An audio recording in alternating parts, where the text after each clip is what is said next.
জানলার ধারে বসে একাধারে কান্না করেই যাচ্ছি আমি। একটু আগেই আমার বিয়ে ভেঙে গেছে, তাতে আমার তেমন কোনো আফসোস নেই। আমার কান্নার আওয়াজে আমার পাশে বসা ছেলেটা, মানে যার জন্য আমার বিয়ে ভেঙে গেল, সে বিরক্তি মাখা কণ্ঠে বললেন, এই মেয়ে একদম কান্না করবে না। উফ, মাথাটা ব্যথা করে দিল। কেন এমন করলেন আপনি? কি ক্ষতি করেছি আমি আপনার, যার জন্য এমন করলেন? ওরে বাবা, একটা বিয়েই তো ভেঙেছে, তাতে এত কান্না করার আর চিৎকার করার কি দরকার? আজব। বিয়ে ভেঙে যাক, তাতে আমার কিছুই যায় আসে না। শুধুমাত্র আপনার জন্য আজ আমার পরিবার আমাকে অবিশ্বাস করছে। আর আপনি আমার কোন জন্মের স্বামী লাগেন? আমার কথা শুনে উনি মুচকি হাসেন আর ড্রাইভ করায় মনোযোগ দেয়, কিন্তু কোনো কথার উত্তর দেয় না। আমার বোঝা হয়ে গেছে যে উনি আমাকে উত্তর দেবে নাকি দেবে না। তাই আমি আবার জানলা দিয়ে মুখ বের করে একটু আগে আমার সাথে ঘটে যাওয়া ঘটনা মনে করতে থাকি। আমি দিয়া রহমান, এবার অনার্স 2য় বর্ষের ছাত্রী, বাবা মায়ের একমাত্র আদরের মেয়ে। আমি একটু দুষ্টু হলেও 99% ভালো। আমার বাবা বিজনেস করে, আর আজ আমার বিয়ে ছিল। যদিও আমি বাবাকে বলেছিলাম বিয়ে করব না, আগে পড়ালেখা কমপ্লিট করব, তারপর বিয়ে। কিন্তু কে শোনে কার কথা? বাবার একটাই কথা, বিয়ের পরেও লেখাপড়া করা যাবে। আর ছেলে নাকি অনেক ভালো, আরও কত কি। শেষে উপায় না পেয়ে রাজি হয়ে যাই। যার সাথে আমার বিয়ে, তাকে আমি একটিবারের জন্য দেখিনি, মানে দেখার চেষ্টাও করিনি, বাবার উপর রাগ করে। যাই হোক, এখন আমাকে এটাই মেনে নিতে হবে। আমাকে রেডি করে নিচে নামিয়ে আনা হয়।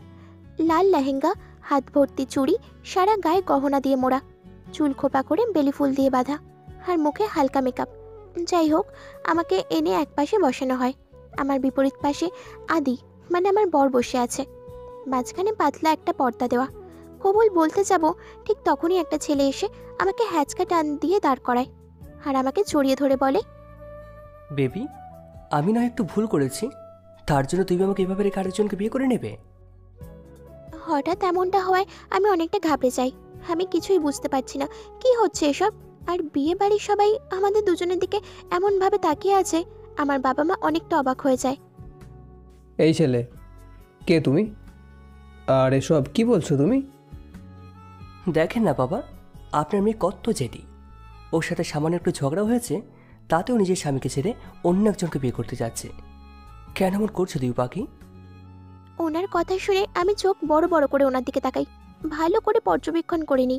কিন্তু না, আমি তো ওনাকে কখনোই দেখিনি, কখনো কথাও বলিনি। আর বিয়ে তো অনেক দূরের কথা। ওনার কথা শুনে বাবা আমার কাছে এগিয়ে এসে বললেন, তিয়ামা, এই ছেলেটা যা বলছে সব কি সত্যি? আমি বাবার দিকে তাকিয়ে কিছু বলতে যাব, তার আগেই অয়ন বলে উঠল, বাবা, দিউ পাখি এখন আমার উপর রেগে আছে, তাই আপনি জিজ্ঞাসা করলেও সে মিথ্যায় বলবে। তার চাইতে ভালো আপনি আমাদের বিয়ের কাবিননামা দেখেন। কথাটা বলেই বাবার হাতে একটা কাগজ ধরিয়ে দেয়। বাবা আমার সামনে এসে বলে, দিয়া, কি হচ্ছে কি এসব? তুই বিয়ে করলি, তাও আবার 1 বছর আগে? কেন আমাদের বললে কি হতো? এই কারণেই কি তুই সেদিন ঘুরতে যাওয়ার নাম করে কক্সবাজার বিয়ে করার জন্য গিয়েছিলিস? বাবার কথাই শুনে আমি যেন আকাশ থেকে পড়ি, আমার চোখ থেকে এক ফোঁটা জল গড়িয়ে পড়ে। বাবা, বিশ্বাস করো, আমি এসবের কিছুই করিনি। আর না, আমি বিয়ে করেছি। এই লোকটাকে তো আমি চিনিও না। আমার কথা শুনে বাবা আমাকে মারার জন্য হাত তুললেই অয়ন ধরে ফেলে। আমার বউয়ের গায়ে হাত দিতে আপাতত আপনারা পারবেন না, because she is my wife. বলেই অয়ন আমাকে টেনে নিয়ে যেতে নেয়। আমি বাবার দিকে তাকিয়ে বলি, বাবা। খবরদার, তুই আমাকে বাবা বলে ডাকবি না। আজ থেকে আমার কোনো মেয়ে নেই। যে মেয়ে তার বাবার সম্মানের দিকে একটিবারও তাকায়নি, তাকে আমি কী বলে মেয়ে বলে মেনে নিতে পারবো? কথাটা বলেই মুখ ঘুরিয়ে নেয়। মা আঁচল দিয়ে মুখ থেকে ফুপিয়ে কেঁদে ওঠে। আদি এখনো শকড। কি হচ্ছে সব যেন মাথার উপর দিয়ে যাচ্ছে। অলরেডি প্রতিবেশীদের কানাঘষা শুরু হয়ে গেছে। অয়ন আমাকে কোলে তুলে নেয় আর এসে গাড়িতে বসিয়ে দেয়। বর্তমানে গাড়ি এসে একটা বড় বাড়ির সামনে থামে। অয়ন গাড়ি থেকে নেমে আমাকেও নামিয়ে নেয়। দরজার সামনে একজন মধ্যবয়স্ক মহিলা আর একটা মেয়ে দাঁড়িয়ে আছে। মনে হচ্ছে ওনারা আমাদের জন্যই অপেক্ষা করছিল। অয়ন আমার হাত ধরে এগিয়ে যায়, ওনাদের সামনে দাঁড়িয়ে বলে, সিমি, ওকে ভিতরে নিয়ে যা। আর মা, আমি একটু আসছি। বলেই অয়ন সেখান থেকে চলে যায়। মধ্যবয়স্ক মহিলাটি মানে অয়নের মা আমার 2 গালে হাত রেখে বলেন, মাশাল্লাহ, কি মিষ্টি তুমি মা। নাম কি তোমার? আমি হালকা হেসে বলি, দিয়া রহমান। ওনারা আমাকে ভেতরে নিয়ে যায়। তারপর অয়নের বোনের সাথে আমাকে ওর রুমে পাঠিয়ে দেয়। রুমে যাওয়ার পর সিমি আমার হাত থেকে একটা ড্রেস ধরিয়ে দিয়ে বলে, আপু ফ্রেশ হয়ে নাও। আমি কিছু না বলে ড্রেসটা নিয়ে ওয়াশরুমে চলে যাই। ফ্রেশ হয়ে এসে দেখি অয়নের মা রুমে এসে বসে আছেন। আমাকে বের হতে দেখে আমার কাছে এগিয়ে এসে বলেন, সব কিছু ঠিক হয়ে যাবে মা, তুমি এসব কিছু ভুলে যাও। কিছুদিনের মধ্যেই তোমার জীবনে আবার আগের মতো হয়ে যাবে। আমি ওনাকে জড়িয়ে ধরে কেঁদে দিই আর বলি, কি ঠিক হবে আন্টি? ঠিক হওয়ার মতো তো কিছুই হয়নি। আমার সাথে কেন এরকমটা হয়? আমি তো ওনাকে চিনিও না। তাহলে উনি কেন আমার সাথে এরকমটা করলেন? উনি অনেক খারাপ। উনি আমার মাথায় হাত বুলিয়ে বললেন, আমি জানি অয়ন যা করেছে ঠিক করে নাই, আর সেটাও তোমার কাছে পরিষ্কার হবে, দেখিও। ব্যালকনিতে দাঁড়িয়ে চোখের জল ফেলেই যাচ্ছি। কিছুতেই বলতে পারছি না এসব। আর কেন এমন হলো আমার সাথে তাও বুঝতে পারছি না। আন্টি বলল ভালো কিছু নাকি হতে চলেছে আমার সাথে। তাহলে ভালোর কিছুর পরিণাম বুঝি এমন হয়? কেন এমন হচ্ছে আমার সাথে? আমার বাবা মা আমাকে ভুল বুঝলো, এটা ভাবতেই আরও বেশি কষ্ট হচ্ছে। হঠাৎ ঘাড়ে কারো স্পর্শ পেয়ে পিছন ফিরে দেখি সিমি দাঁড়িয়ে আছে। এভাবে কাঁদছো কেন আপু? এমনি, ভালো লাগছে না। আচ্ছা ভেতরে আসো তাহলে। বলেই আমাকে এক প্রকার টেনে রুমে নিয়ে গেল। আমার সামনে খাবারের প্লেট ধরে বলল, আজ সারাদিন মনে হয় কিছুই খাও নেই, এখন লক্ষ্মী মেয়ের মতন চুপটি করে খেয়ে নাও। এত কিছু হয়ে যাওয়ার পরেও বলছো যে খেয়ে নিতে? আপু প্লিজ খেয়ে নাও। তুমি যদি এখন না খাও তাহলে ভাইয়া আমাকে বকা দিবে। আর তাছাড়াও কবি বলেছে সব কিছুর উপর রাগ করো, তবে খাবারের উপর রাগ করা ভালো নয়। আমি রাগ করিনি, শুধু এটাই বলতে চাইছি যে এখন আমার গলা দিয়ে কিছুই নামবে না। উফ, তুমিও না। বলেই আমাকে খাইয়ে দিতে শুরু করে। এমন আদর কে মিস করতে চায়? তাই আমিও খেয়ে নিতে শুরু করি। আমাকে ড্রপ করে দেওয়ার পর অয়ন এখনও বাড়ি ফেরেনি। রাত 11টা বাজতে চলেছে, অথচ আমাকে ড্রপ করে দিয়েছে সেই বিকেলবেলা। এসব চিন্তা মাথায় ঘুরপাক খাচ্ছে। হঠাৎ আমার মনে হলো, আমি অয়নের কথা কেন ভাবছি, যার জন্য আজকে আমাকে এত কষ্ট পেতে হচ্ছে। যাহার নামে যাকো, আমার তাতে কিচ্ছু যায় আসে না। আমার পাশেই সিমি শুয়ে আছে। ওর দিকে তাকিয়ে দেখি ও কারোর সাথে চ্যাটিংয়ে ব্যস্ত। আমাকে ওর দিকে ফিরতে দেখে সিমি আমার দিকে তাকিয়ে বলল, কিছু দেখো নাই তো আপু? ছেলেটাকে। ছেলে? কোন ছেলে? কোথাকার ছেলে? ও ওকে, বলতে হবে না, কাল আন্টিকে বলবো। আন্টি, সিমি আপু রাজ্যকে একটা ছেলের সঙ্গে চ্যাট করে, কথা বলে, ইত্যাদি ইত্যাদি। ইয়া আল্লাহ, আপু তুমি তো দেখছি ভাইয়ার থেকেও বড় ব্ল্যাকমেলার। ওর কথা শুনে আমি অনেক জোরে হেসে দিই। তোমাকে হাসলে অনেক সুন্দর লাগে। এখন থেকে সবসময় হাসি খুশি থাকবে, কেমন? ওর কথা শুনে আমি হাসা বন্ধ করে ওর মুখের দিকে তাকাই আর মাথা নেড়ে হ্যাঁ সম্মতি জানাই। এখন তাড়াতাড়ি বলো, ছেলেটাকে? বলবো একটা সত্যি। কিসের শর্ত? আমি তোমার ছোট, তাই তুমি আমাকে নাম ধরে ডাকবে, মানে সিমে বলে ডাকবে, কেমন? ওকে ম্যাডাম, এবার বলেন। ওর নাম শিহাব, ভাইয়ার সাথে চাকরি করে। ভাইয়া আর ও দুজনে সিআইবি অফিসার। আর যেহেতু দুজনে বন্ধু, তাই ওইভাবেই আমার সাথে পরিচয়। আমি ওকে ভালোবাসি, কিন্তু কোনোদিনও বলতে পারি নাই। এখন কথা বলছি। ভাইয়া বলছে আমাকে জানিয়ে দিতে যে ওরা আসতে লেট হবে, আর তা নিয়েই কথা বলছি। ও, এভাবে আমি আর সিমি অনেকক্ষণ কথা বলি। আসলে মেয়েটা অনেক মিশুক প্রকৃতির, সহজেই সবার সঙ্গে মিশে যায়। আমার সাথে যেভাবে হেসে হেসে কথা বলছে, কেউ দেখলে বলবে নিশ্চয়ই অনেক দিনের পুরনো সম্পর্ক আমাদের। কেউই বুঝবে না আমি ওদের বাসায় নতুন এসেছি, আর ওর সাথে আমার কোনো সম্পর্কই নেই। সকালে আমি আর সিমি কথা বলতে বলতে নিচে আসি। এসে দেখি আন্টি রান্নাঘরে রান্না করছে, অয়ন সোফায় বসে এক ধ্যানে কাজ করছে। এই ছেলেটা সারাদিন শুধু কাজই করে, কি কাজ করে এত হাল্লাই জানে। আর অয়নের পাশেই একজন ভদ্রলোক বসে পেপার পড়ছে, মনে হচ্ছে অয়নের বাবা। আমাদের আসতে দেখে মিমি বলল, আপা, আপনাকে লইগা অপেক্ষা করতাছি, আপনারা খাইতে আসেন। ওর কথা শুনে সবাই চোখ তুলে একবার আমাদের দিকে তাকায়। তারপর সবাই এসে ডাইনিংয়ে বসে। আমার এক পাশে সিমি এবং বিপরীত পাশে অয়ন বসেছে, আর একটু পরপর আমার দিকে আর চোখে তাকাচ্ছে। তোমরা ভাই বোন কয়জন? আমি ওনার দিকে একবার চোখ তুলে তাকিয়ে বলি, আমার কোনো ভাই বোন নেই, আমি একাই। ও, তাহলে তো দেখছি সবার আদরের। উত্তরে আমি শুধু মুচকি হাসি। অয়ন, তোমার কাজ কতটুকু এগিয়েছে? বাবা, মাত্র তো শুরু করলাম, জানি না কোন দিন সব কিছু সামনে আনতে পারবো। মন দিয়ে সুন্দর করে করো, একটা ভুল করলেই কিন্তু সব শেষ হয়ে যাবে। তোমাদের একটা ভুলের মাসুল কিন্তু অন্য কাউকে দিতে হবে। উত্তরে অয়ন কিছু বলে নাই, মাথা নেড়ে হ্যাঁ সম্মতি জানায়। আমি হাবলার মতো ওনাদের দিকে তাকিয়ে আছি, কিন্তু কিছুই বুঝতে পারছি না কি এমন কাজ যে একটু ভুল হলেই এত বড় ক্ষতি হয়ে যাবে। এমন সময় একজন মহিলা আসে, এসে কারোর সাথে কোনো কথা না বলেই ডিরেক্টলি আমার দিকে একবার আর চোখে তাকিয়ে বলে, রানী আপা, এই মেয়েটাকে আমাদের অয়নের বউ নাকি? খাবার শেষ করে অয়ন চলে যাচ্ছিল। হঠাৎ এমন কথা শুনে থমকে দাঁড়ায়, আর হঠাৎ আমি এই কথা শুনে বিষম খেয়ে যাই। আমি বাড়ি যাব। তো আমি কি করব? আপনি কি করবেন মানে? আমাকে যেখান থেকে এনেছেন সেখানে দিয়ে আসুন। কথাটা বলার সাথে সাথে অয়ন আমার দিকে তাকিয়ে থাকে। আমিও ওনার দিকে ভ্রু কুঁচকে তাকিয়ে আছি। আমার দিকে কিছুক্ষণ তাকিয়ে থেকে উনি বলেন, তোমার বাবা মা এখন আর তোমাকে সহ্য করতে পারবে না, গিয়ে লাভ নেই। আর তাছাড়া যে বাবা মা নিজের মেয়ের উপর ভরসা করতে পারে না, সামান্য এতটুকুতে বিশ্বাস ভেঙে ফেলে, সেই বাবার কাছে তুমি ফিরে যেতে চাইছো? হ্যাঁ চাইছি, তার কারণ তারপরও ওনারা আমার বাবা মা, আর এই সব কিছু আপনার জন্য হয়েছে। কেন এমন করছেন আপনি? বুঝি না কি এমন ক্ষতি করেছি আমি আপনার। আমি তো আপনাকে চিনিও না, তাহলে কেন এমন করলেন আমার সাথে? কেন ম্যাডাম, আমার বহু তো বুঝে ইচ্ছা করে না আমি কি তোমার উঠবি হাজব্যান্ডের চাই তো খারাপ দেখতে? কথাটা শুনে আমি অয়নের দিকে ভালো করে তাকাই।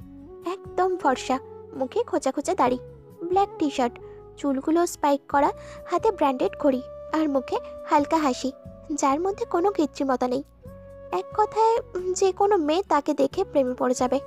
আমাকে এভাবে তাকিয়ে থাকতে দেখে অয়ন আমার মুখের সামনে থুড়ি বাজিয়ে বলে, এভাবে তাকিয়ে আছো কেন? প্রেমে পড়ে যাবে তো। ওনার কথা শুনে আমি ভেঙচি কাটি। আমাকে ভেঙচি কাটতে দেখে অয়ন হাসতে থাকে। দেখো কি সুন্দর সময় তোমাকে আমার বউ বলছে, তাহলে মেনে নাও না গো। অয়নের এই কথাটা শুনে আমার কিছুক্ষণ আগের কথা মনে পড়ে যায়, যখন ওই মহিলা বলেছিল আমি কি অয়নের বউ নাকি। তখন সাথে সাথে অয়নের বাবা বলেছিল, হ্যাঁ, ও আমার পুত্রবধূ। কেন, অয়নের পাশে কি দিয়াকে মানায় নাই? অনেক সুন্দর মানিয়েছে দুজনকে, এমন লক্ষ্মী মেয়ে হাজারে একটা, অনেক ভালো লাগলো। আমি তো হাঁ করে তাকিয়ে থাকি। বলে কি এরা, ইয়া আল্লাহ। তারপর অয়ন নিজের রুমে চলে আসে। আমিও রুমে এসে কিছুক্ষণ পায়চারি করে ছাদে চলে যাই। গিয়ে দেখি অয়ন ছাদে বসে কফি খাচ্ছে। বর্তমানে আমার বই গেছে, দেখেন আমাকে কিন্তু ভার্সিটি যেতে হবে, আর তাই বাড়ি যাব। তোমার যদি এখন বিয়ে হয়ে যেত তাহলে তুমি কি ভার্সিটিতে যেতে পারতে? কিন্তু এখনো তো আমার বিয়ে হয়নি, বিয়ে হলে না হয় ভেবে দেখতাম। তুমি এই বাড়িতে ততদিনই থাকবে যতদিন আমি চাইবো। কেন এমন করেন আমার সাথে? কি করেছি আমি আপনার? যদি ভুল করে থাকি তাহলে ক্ষমা চাইছি, তারপরেও এমন করবেন না প্লিজ। আমি এত কথা শুনতে চাই না, বেশি কথা আমি একদম পছন্দ করি না। আজব তো, উনি আমাকে কেন আনলো এখানে? বা যদি বলে বাড়ি দিয়ে আসতে, এই ধরনের কথা বললে ইগনোর করে কেন এই লোকটা? কথাটা বলে অয়ন আমাকে পাশ কাটিয়ে চলে যায়। আমার এই মুহূর্তে এত রাগ লাগে যে ইচ্ছে করছে এই ছেলেটার ঘাড় মটকে দিই। এই ছেলে নাকি সিবিআই অফিসার, তাহলে মেয়েদের সম্মান করতে যায় না কেন? আচ্ছা, এই ছেলেটা তো একজন সিবিআই অফিসার, তাহলে কি আমাকে এখানে আনার পিছনে তার কোনো কারণ আছে? আন্টি যে বলল আমার ভালোর জন্যই আমাকে এখানে আনা হয়েছে, তাহলে কি সেটাই সত্যি? উফ, কিছুই ভাবতে পারছি না আমি, মাথাটা প্রচুর ব্যথা করছে। সিমি, আমি একটা ফোন করব, তোমার ফোনটা একটু দেবে? আমার কথা শুনে সিমি আমার দিকে ইনোসেন্ট ফেস করে বলল, আপু দিতে তো কোনো সমস্যা নেই, কিন্তু ভাইয়া যদি আমাকে বকা দেয় তাহলে কি হবে? ভাইয়া তো আমাকে মোবাইল দিতে নিষেধ করছে। আরে দূর, কিচ্ছু বলবে না, তুমি দাও তো।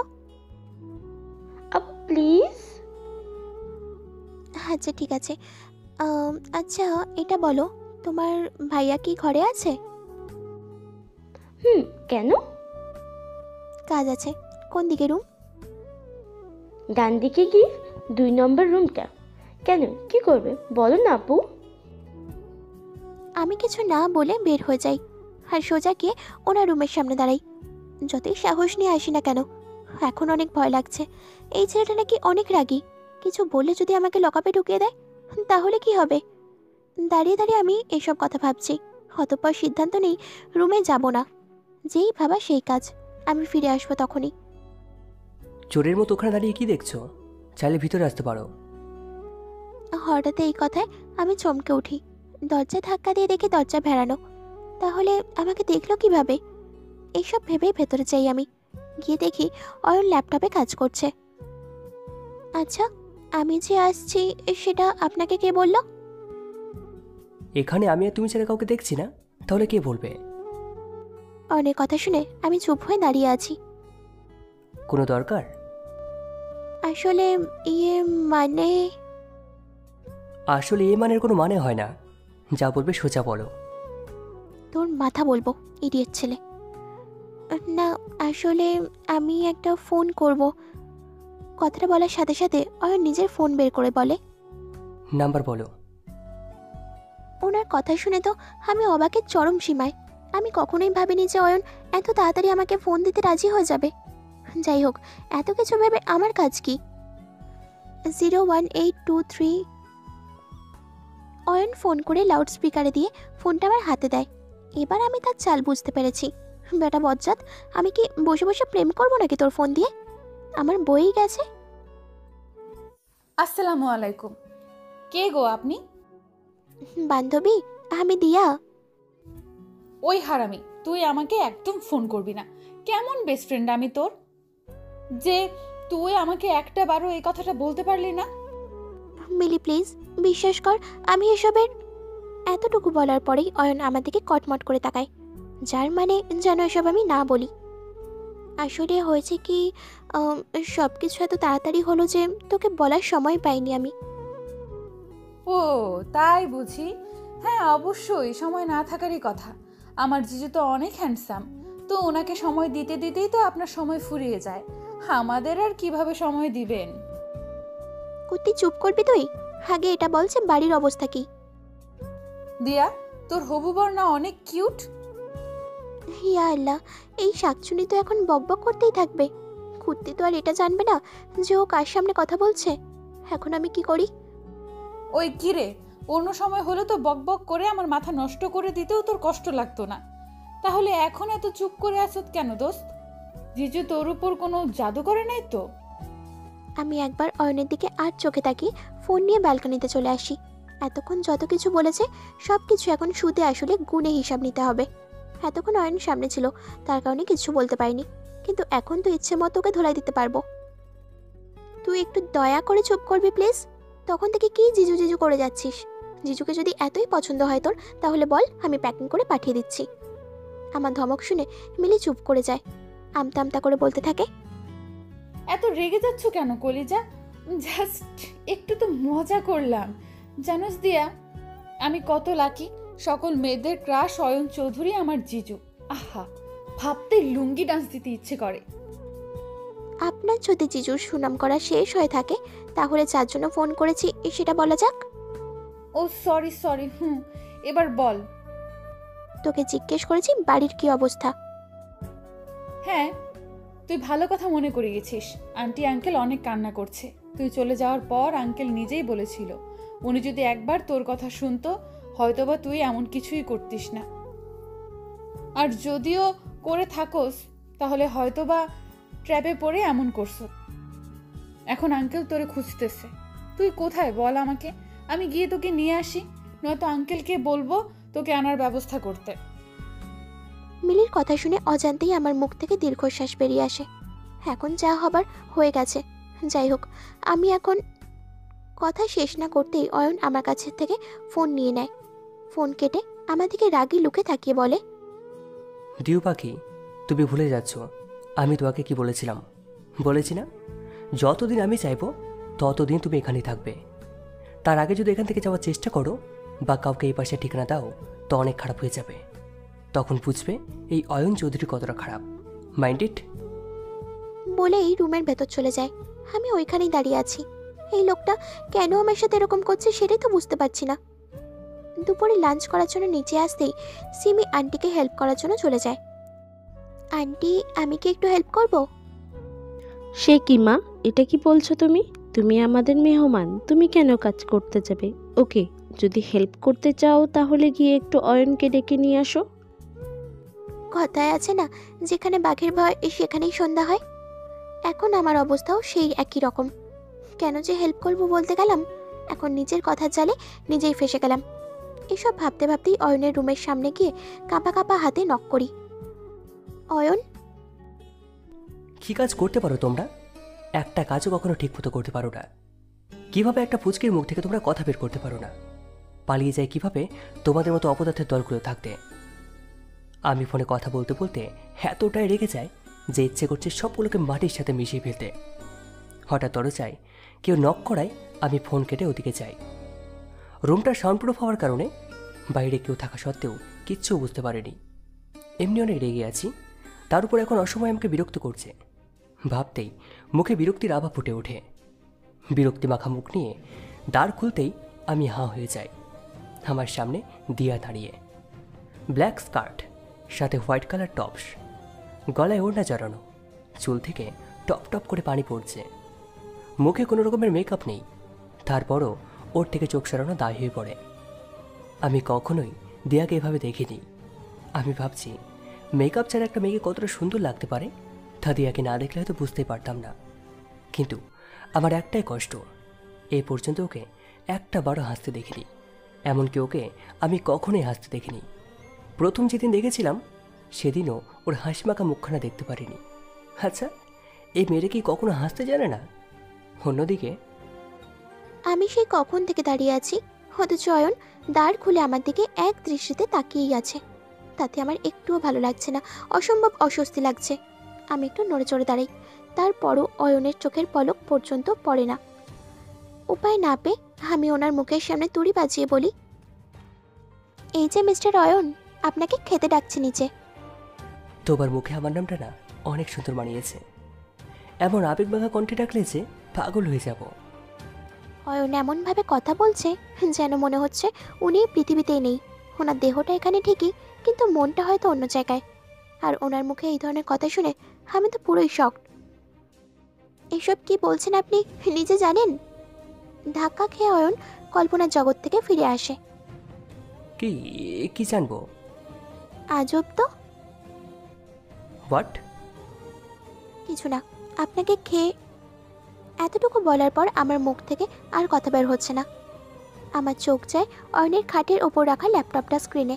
সেখানে বড় বড় করে লেখা আছে আদি খানস ইনফরমেশন, আর তার নিচেই আদির একটা ছবি। এটা দেখে আমি চোখ বড় বড় করে অয়নের দিকে তাকাই। আমাকে এভাবে তাকাতে দেখে অয়ন নিজেও ওই দিকে তাকায়। ওনাকে দেখেই বোঝা যাচ্ছে যে উনি বেশ ঘাবড়ে গেছে। আদির ইনফরমেশন দিয়ে আপনি কি করবেন? আসলে দেখছিলাম কেমন ছেলের সাথে তোমার বিয়ে হয়েছে। সেটা দেখার জন্য তো আমার বাবা মা আছে, তাহলে আপনি দেখছেন কেন? দেখো, আমি তোমাকে সব কিছু প্রশ্নের উত্তর দিতে বাধ্য নয়, আর তো প্রশ্ন করা আমি একদম পছন্দ করি না। বলেই আমার পাশ দিয়ে গটগট করে নিচে চলে যায়। কি ছেলে রে বাবা! হঠাৎ আমার মনে হলো একবার ভেতরে গিয়ে দেখলে কেমন হয়। অয়ন যেহেতু এখানে নেই, তাহলে আমি বরং একবার গিয়ে দেখেই আসি অয়ন আদির ব্যাপারে কি জানতে চায়। যে ভাবা সেই কাজ।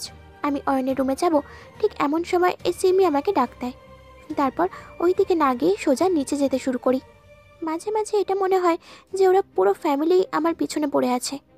উফ, ভাবতেই বিরক্তি লাগছে। কিন্তু অয়নের বাবা মা, সিমি, ওরা পুরোই অয়নের চেয়ে অনেক আলাদা। অয়ন তো পুরো একটা গোমরা মুখ, কারোর সাথে একটু সুন্দর করে কথাও বলতে জানে না। অবশ্য সেটা মনে হয় শুধু আমার বেলায়, আর নয়তো সবার সাথেই সুন্দর করে কথা বলে। সামান্য একটা মেয়েকে তোমরা খুঁজে পাচ্ছ না আজ 3 দিন ধরে। ভাবা যায় সব গর্ধবের দল। তোমাদের এত টাকা করে কেন দিই আমি? স্যার, আমরা অনেক খুঁজেছি কিন্তু ম্যামকে কোথাও পাইনি। এখন কমন জায়গার মধ্যে শুধু আয়ান চৌধুরীদের বাড়ি বাকি আছে। ওদের বাড়িতে খোঁজার দরকার নেই। অয়ন চৌধুরী নিজের বাবাকে যথেষ্ট পরিমাণে ভয় পায়, আর এভাবে একটা মেয়েকে লুকিয়ে বিয়ে করে কখনো নিজের বাড়ি নিয়ে যাওয়ার মতো বোকামি ওই ছেলে করবে না। ওকে স্যার, আমরা ওনাকে খুঁজে বের করার চেষ্টা করছি। দিয়া হলো আমার সোনার ডিম, ওকে কখনোই হাতছাড়া করা যাবে না। ওর যতই বিয়ে হোক না কেন, আমার ওকে চাই চাই। বলেই ফোনটা কেটে দিই, আর সাথে সাথে ফোনটা ছুঁড়ে ফেলে দিই মেঝেতে। অন্ধকার রুমে জোরে জোরে পায়চারি করতে থাকি। হঠাৎ কারো স্পোর্টসে চমকে উঠে ওই দিকে তাকাই। কি হয়েছে তোমার ভাইয়া? আমার কিচ্ছু ভালো লাগছে না। দিয়াকে এখনো পর্যন্ত পাওয়া যায় নাই। আমি কুল ভাইয়া, এমন করছো কেন? ওর খবর তো আমি পেয়ে গেলাম। সত্যি? কোথায় ও? রিল্যাক্স ভাইয়া, দিয়া এখনো অয়ন চৌধুরীর সাথেই আছে, কিন্তু কোথায় আছে সেটা এখনো জানতে পারি নাই। কিভাবে জানলে তুমি এসব? উফ ভাইয়া, সব কাজ কি তুমি একাই করবে নাকি? আমাকেও একটু করতে দাও। বিকেলবেলা অয়ন আমার হাত ধরে এগিয়ে যাচ্ছে সামনের দিকে, আর আমিও বাধ্য মেয়ের মতো ওনার পিছন পিছন হাঁটছি। কোন দিকে নিয়ে যাচ্ছে নিজেও জানি না। গাড়ি থেকে নামার পর প্রায় 10 মিনিট ধরে হাঁটছি, এখনও পর্যন্ত থামার কোনো নামগন্ধ নেই। আমার পা আর চলছে না, তাই দাঁড়িয়ে পড়লাম। আমাকে দাঁড়িয়ে থাকতে দেখে অয়ন পিছন ফিরে ব্রু কুচকে তাকালো। কি হলো? আমি আর হাঁটতে পারছি না। কোথায় নিয়ে যাচ্ছেন আমাকে? আমাকে এভাবে হাঁপাতে দেখে অয়ন হেসে দেয়। ওনাকে এভাবে হাসতে দেখে আমি ওনার দিকে তাকিয়ে থাকি। আমাকে এভাবে তাকিয়ে থাকতে দেখে অয়ন ব্রু কুচকে জিজ্ঞেস করে, কি? কিছু না। ও ঠিক আছে, চলো এখন, আর অল্প একটু আছে। বলেই আবার হাঁটতে শুরু করে। কোথায় যাচ্ছি আমরা? গেলেই দেখতে পাবে। দেখেন, ভালো হচ্ছে না কিন্তু। একে তো আমাকে জোর করে এখানে আনলেন, তার উপর কোথায় নিয়ে যাচ্ছেন সেটাও বলছেন না। কি প্রমাণ আছে যে আমি তোমাকে জোর করে এনেছি? কি এখন কি আপনাকে প্রমাণ দিতে হবে নাকি? কেন নয়? অবশ্যই, আপনি তো আবার আইনের লোক। আপনারা প্রমাণ ছাড়া কিছুই বোঝেন না। হলেও হতে পারে। কিছু বলছো? ওনার কথা শুনে আমি থমকে যাই। এতক্ষণ অনেক সাথে কথা বলতে বলতে আসার কারণে আমি চারিদিকে খেয়ালই করিনি, কিন্তু এখন আমি কথা বলার ভাষাই হারিয়ে ফেলেছি। একটা নদীর ধারে আমরা এসে দাঁড়িয়েছি। নীল আকাশের পানে চারিদিক সবুজ গাছপালা, আর আমরা কাশফুলের মাঝখানে দাঁড়িয়ে আছি। বাতাসের কারণে কাশফুলের ক্ষুদ্র কণাগুলো উড়ে যাচ্ছে, আর একদিক থেকে অন্যদিকে হেলে পড়ছে, যা প্রকৃতির দৃশ্যকে আরও মনোরম করে তুলেছে। আমি শুধু মুগ্ধ নয়নে তাকিয়েই আছি। আমার ঠোঁটের কোণে হাসি ফুটে উঠল। আমি দৌড়ে গিয়ে আরও মাঝখানে চলে যাই। বাতাসের কারণে আমার আবদ্ধ চুলগুলো বারবার মুখের ওপর আছড়ে পড়ছে, কিন্তু সেদিকে আমার কোনো খেয়াল নেই। আমি দুহাত মেলে শ্বাস নিচ্ছি। আমার সাথে যে আরও কেউ আছে তা আমি যেন ভুলেই গেছি। অনেকক্ষণ মন খুলে হাসি নিলাম। নিমেষেই চারপাশের সব কথা ভুলে যাই আমি। অন্যদিকে অয়ন। আমি মুগ্ধ নয়নে দিয়ার দিকে তাকিয়ে আছি। সত্যি, ওকে হাসলে এতটা মায়াবী লাগে যে ওর দিক থেকে চোখ সরানো যায় না। কেন যে এই মেয়েটা হাসে না আল্লাহ জানে। সামান্য ওর মুখে হাসি ফোটানোর জন্য এত কিছু। আবার সব কিছু সার্থক হলো এবার। আমি আস্তে আস্তে দিয়ার দিকে এগিয়ে যাই। ওকে এই মুহূর্তে কেউ দেখলেই বলবে এত ফুলের মাঝে একটা নীল পরি দাঁড়িয়ে। তোমার মুখের এই হাসিটার মাঝে যে হারিয়ে যেতে ইচ্ছে করে, কিন্তু তুমি তো কখনোই হাসতে জানো না। এবার থেকে সবসময় নিজের মুখে হাসিটা যত্ন করে লাগিয়ে রাখবে। আলতো হাতে মুখের উপর থেকে চুলগুলো সরিয়ে দিয়ে কথাটা বললাম। ছাদের রেলিং ঘেঁষে দাঁড়িয়ে আছি আমি, আকাশের দিকে তাকিয়ে আছি। যখন আমার মন খারাপ থাকতো তখনই আমি এরকম করতাম, কিন্তু এখন আমার মন খারাপ না, বরং মনটা অনেক ভালো। তারপরও আকাশবাণী তাকিয়ে আছি, আকাশে মেঘের খেলা দেখছি। অয়নের সাথে ঘুরতে যাওয়ার পর মনটা অনেকটা ভালো হয়েছে। হঠাৎ ঘাড়ে কারো স্পর্শে আমি কেঁপে উঠি। ওইদিকে তাকাতেই দেখি অয়ন এক হাত পকেটে রেখে অন্য হাত আমার ঘাড়ের দিয়ে দাঁড়িয়ে আছে। কি হয়েছে, মন খারাপ? আমি মাথা দুই দিকে দুলিয়ে না বলি। অয়ন একটা দীর্ঘশ্বাস ফেলে বলল, তো মন খারাপ কেন? ধন্যবাদ। কেন? সত্যি আমার মনটা অনেক খারাপ ছিল, কিন্তু আজ যখন আপনি আমাকে নদীর পাড়ে নিয়ে গিয়েছিলেন তখন থেকে মনটা অনেক ভালো হয়ে গেছে। আমার কথা শুনে অয়নের মুখে হাসি ফুটে উঠল। আমি অয়নের দিকে এক দৃষ্টিতে তাকিয়ে আছি। আসলে আমি অয়নকে যেমনটা ভেবেছিলাম অয়ন ঠিক তার উল্টো। অয়ন অনেক হাসি খুশি স্বভাবের ছেলে, আর তা আজই প্রমাণ পেলাম।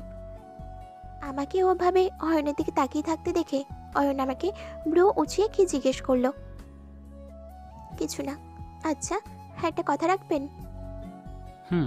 রাখার মতো হলে অবশ্যই রাখবো। আমাকে প্রতিদিন ঘোরাতে নিয়ে যাবেন? খুশি হবে তাতে? অনেক। অয়ন আমার চুলের মাঝে আলতো করে বিলি কেটে বললেন, তোমার মুখে হাসি ফোটানোর জন্য তোমার চোখে খারাপ হয়েছি। তোমার হাসি মাখা মুখখানা দেখার জন্য যদি এতটা দিন অপেক্ষা করতে পারি, তাহলে এখন কেন সামনে এতটুকু করতে পারবো না কেন? অয়নের কথা শুনে আমি হাঁ করে তাকিয়ে আছি। ওনার কথার আগা মাথা যে কি তা আমি কিছুই বুঝতে পারিনি। মানে, কিসের অপেক্ষা করছেন আপনি? যদি বলি তাহলে বিশ্বাস করবে? বলেন। আমি তোমাকে অনেক আগে থেকে ভালোবাসি।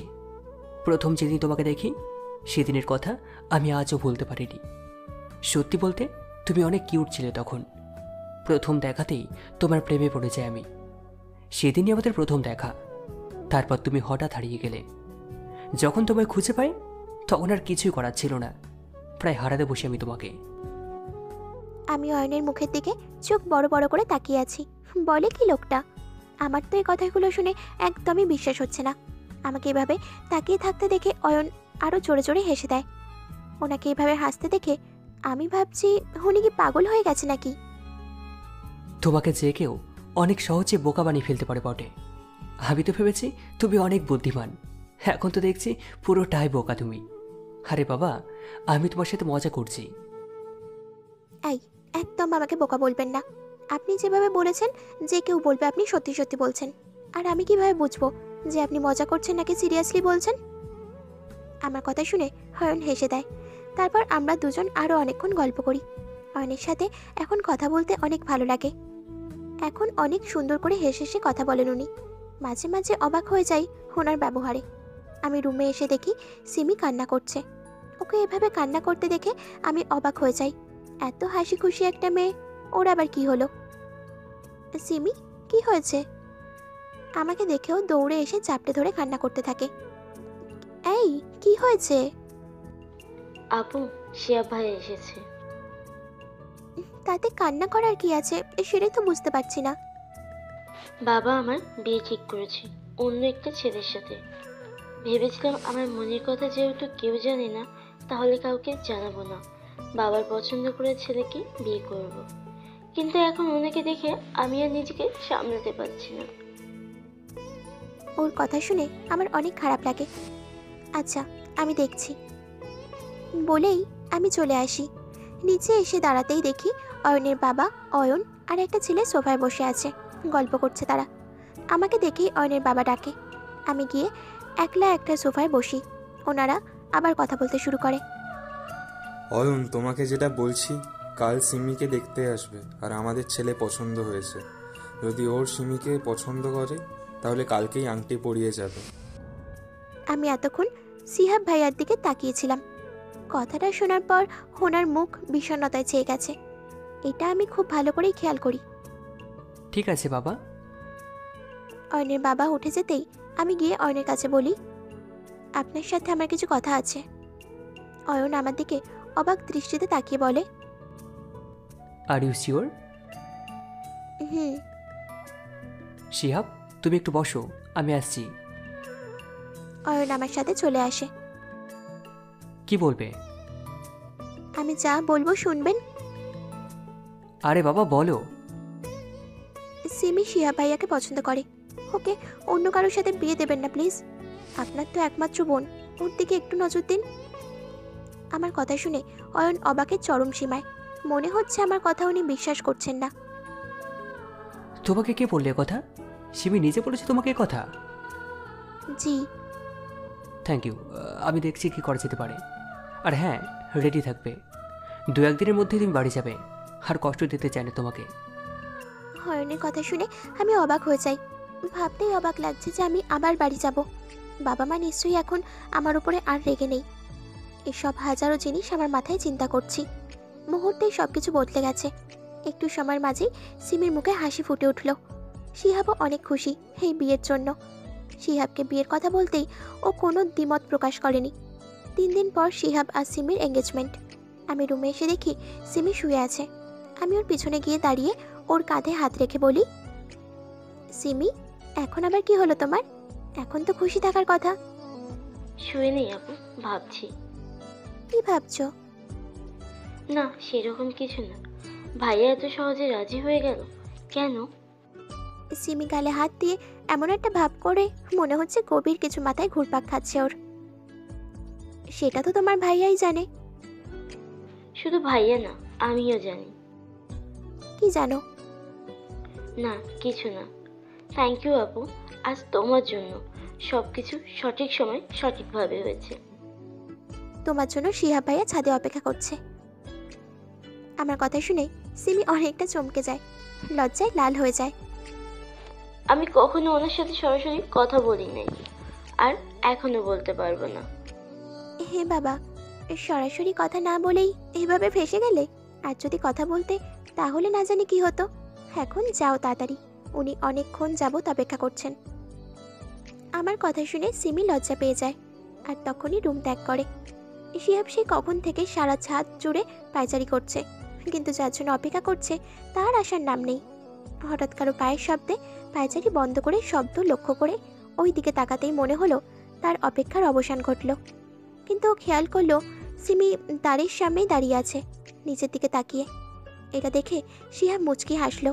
ও খুব ভালো করেই জানে যে সিমি ওর কাছে আসতে লজ্জা করে, তাই ও নিজেই সিমির দিকে এগিয়ে গেল। এখানে দাঁড়িয়ে আছেন যে? উত্তরে সিমি কিছু না বলে শুধু নিচের দিকেই তাকিয়ে আছে। হে মেয়ে নাকি আমাকে বিয়ে করবে? বলছি ম্যাডাম, একটু দয়া করে কথা বলবেন। কেন ডাকছেন? ও হ্যাঁ, গুড পয়েন্ট। তুমি কি আমাকে ভালোবাসো? হঠাৎ এখন প্রশ্ন কেন? যদি সত্যি ভালোবাসো তাহলে আমাকে বলনি কেন? তুমি জানো তোমার বিয়ের কথা শুনে আমি কত কষ্ট পেয়েছি। সিমি তো শিহাবের কথা শুনে পুরোই অবাক। বিয়ে আমার কষ্ট পাচ্ছেন আপনি? কেন? ভালোবাসি তাই। শিহাব সোজাভাবে বলে দেয়। সিমি এখনো অবাক চোখে তাকিয়ে আছে শিহাবের দিকে। দেখো সিমি, আমি সত্যি তোমাকে অনেক ভালোবাসি এবং অনেক আগের থেকেই বাসি, কিন্তু কখনো বলার সাহস পাইনি জানো। ভাবতাম তুমি কি ভাববে বা অয়ন ভাই কি ভাবতে পারে, তাই বলতে পারিনি। কিন্তু এখন বলতে কোনো অসুবিধা নেই। আমি তোমাকে কথা দিচ্ছি, সারাটা জীবন তোমাকে আগলে রাখার চেষ্টা করবো আমি। অয়নের সাথে বসে আছি আমি, দুজনেই গল্প করছি বসে বসে। কথার মাঝখান দিয়ে অয়ন আমাকে প্রশ্ন করে, আচ্ছা দিয়া, তোমার কাছে এই ভালোবাসার আসলে কি? আমি কখনোই কাউকে ভালোবাসিনি, তাই এই সম্পর্কে কোনো ধারণাও আমার নেই। এই ধরনের উত্তরে কখনোই কেউ খুশি হয় না জানি, কিন্তু অয়নকে খুশি হতে দেখলাম। আমার কাছে ভালোবাসা মানে দুজন দুজনের হাত ধরে একসাথে চলার অঙ্গীকার করা, দুজন দুজনার সুখ দুঃখের সাথী হওয়া, একজনের বিপদে আরেকজন ঝাঁপিয়ে পড়া, ইত্যাদি ইত্যাদি বুঝি। আমি অয়নের কথাগুলো মন্ত্রমুগ্ধের মতো শুনছি। অয়ন অনেক শক্ত মনে মানুষ, ওনার মুখে এই ধরনের কথা আমি একেবারেই অবাক হয়ে যাই। আচ্ছা, আপনি কখনো কাউকে ভালোবেসেছিলেন? ভালোবেসেছিলাম, ভালোবাসি এবং সারা জীবন ভালোবেসেই যাব। কে সে? কে সেটা বলতে পারবো না। ও নিজেই জানে না যে আজ 1 বছর যাবৎ কেউ একজনকে নিয়ে এত স্বপ্ন দেখেছে। তাকে একটিবার দেখার জন্য পাগল হয়ে আছে। সে তো নিজেকে নিয়ে ব্যস্ত, অন্যদিকে তারা তো খেলা আছে নাকি। কখনো হারিয়ে ফেলি, আবার কখনো বা অনেক কাছে পাই, কিন্তু একবারও বলতে পারি না যে মায়াবিনী, তোমাকে আমি অনেক ভালোবাসি। আমার প্রতিটা নিঃশ্বাসে তুমি মিশে আছো। আমার এই হৃদয় জুড়ে শুধুই তুমি। তোমাকে যেটা সত্যি, আমি অচল। জানো তো, আমার এই মনে অনেক কষ্ট। আমি এমন একজন মানুষ যে তার ভালোবাসার মানুষকে বলতে পারি না ভালোবাসি, যদি সে ছুটে ফেলে দেয় সেই ভয়ে। অয়নের কথা শুনে আমার চোখে পানি টলমল করছে। অয়ন আকাশের দিকে তাকিয়ে চোখ বন্ধ করে কথাগুলো বলছে। অয়ন দেখার আগেই চোখের পানিগুলোকে আড়াল করি আমি। আমার অনেক খারাপ লাগছে এটা ভেবেই যে অয়ন কত কষ্ট বুকে নিয়ে বেঁচে আছে। বাই দ্য ওয়ে, তোমার সাথে অনেক কথাই শেয়ার করলাম, কাউকে বলবো না কিন্তু। আসলে ও মনে হচ্ছে অনেক কষ্টে আছে, তাই ওর কথা মনে পড়লো। আচ্ছা, ও কি আপনাকে চেনে? এখনও তো চেনে, কিন্তু আজ থেকে ঠিক 1 বছর আগে যখন ওকে প্রথম দেখি তখনও আমাকে চিনত না। একটু থেমে অয়ন আবার বলতে থাকে, আজ থেকে 1 বছর আগে আমি আমার কাজিনের বিয়েতে গিয়ে ওকে দেখেছিলাম।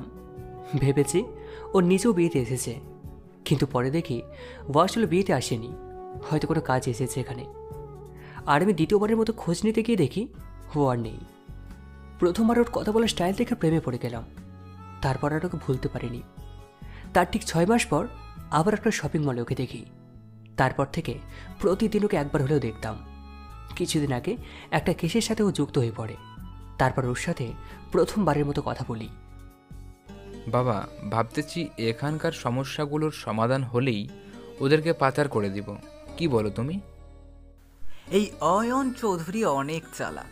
ওর ফাঁদে পড়ার আগেই আমাদের সব কাজ শেষ করতে হবে, যেন শেষে অয়ন চৌধুরী এসে কোনো কিছুর চিহ্নটুকু না পায়। ঠিক আছে বাবা, তুমি যেভাবেই চাইবে সেভাবেই হবে। তার আগে যার জন্য তোমাকে এত বছর জেলে থাকতে হলো তাকে শাস্তি দিতে হবে। আমার ছেলে মেয়ের প্রতি আমার সম্পূর্ণ বিশ্বাস আছে ব্যাটা। তারপর দুজনেই পুরো ঘর কাঁপিয়ে হেসে ওঠে। দেখতে দেখতে কেটে যায় 3 দিন। এর মধ্যে শিহাব আর সিমির এঙ্গেজমেন্ট হয়ে যায়। অয়ন আমাকে নিয়ে প্রতিদিন ঘুরতে বের হতো। আজ আমি বাড়ি চলে যাব। তা ভাবতেই অনেক খুশি লাগছে, কিন্তু আবার মন খারাপও লাগছে। ওনাদের সবাইকে ছেড়ে যেতে হবে। এতদিনের আদর স্নেহ ভুলবো কিভাবে? আন্টি আঙ্কেল আমাকে নিজের মেয়ের মতো করে ভালোবাসা দিয়েছে। অয়ন আমার প্রতিটা মন খারাপের সাথী হয়েছিল এতদিন। আমার একটু মন খারাপ হলেই উঠে পড়ে লাগতো মন ভালো করার জন্য। এসব ভাবতেই আর যেতে ইচ্ছে করছে না। আমি ব্যালকনিতে দাঁড়িয়ে এসব ভাবছি। হঠাৎ কারোর উপস্থিতির টের পেয়ে আমি ওই দিকে তাকাই।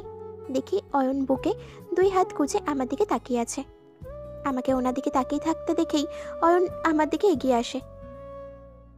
আপনার ফোনটা একটু দেবেন? এই সময় ফোন দিয়ে কি করবে? আরে মিলিকে একটু ফোন করব।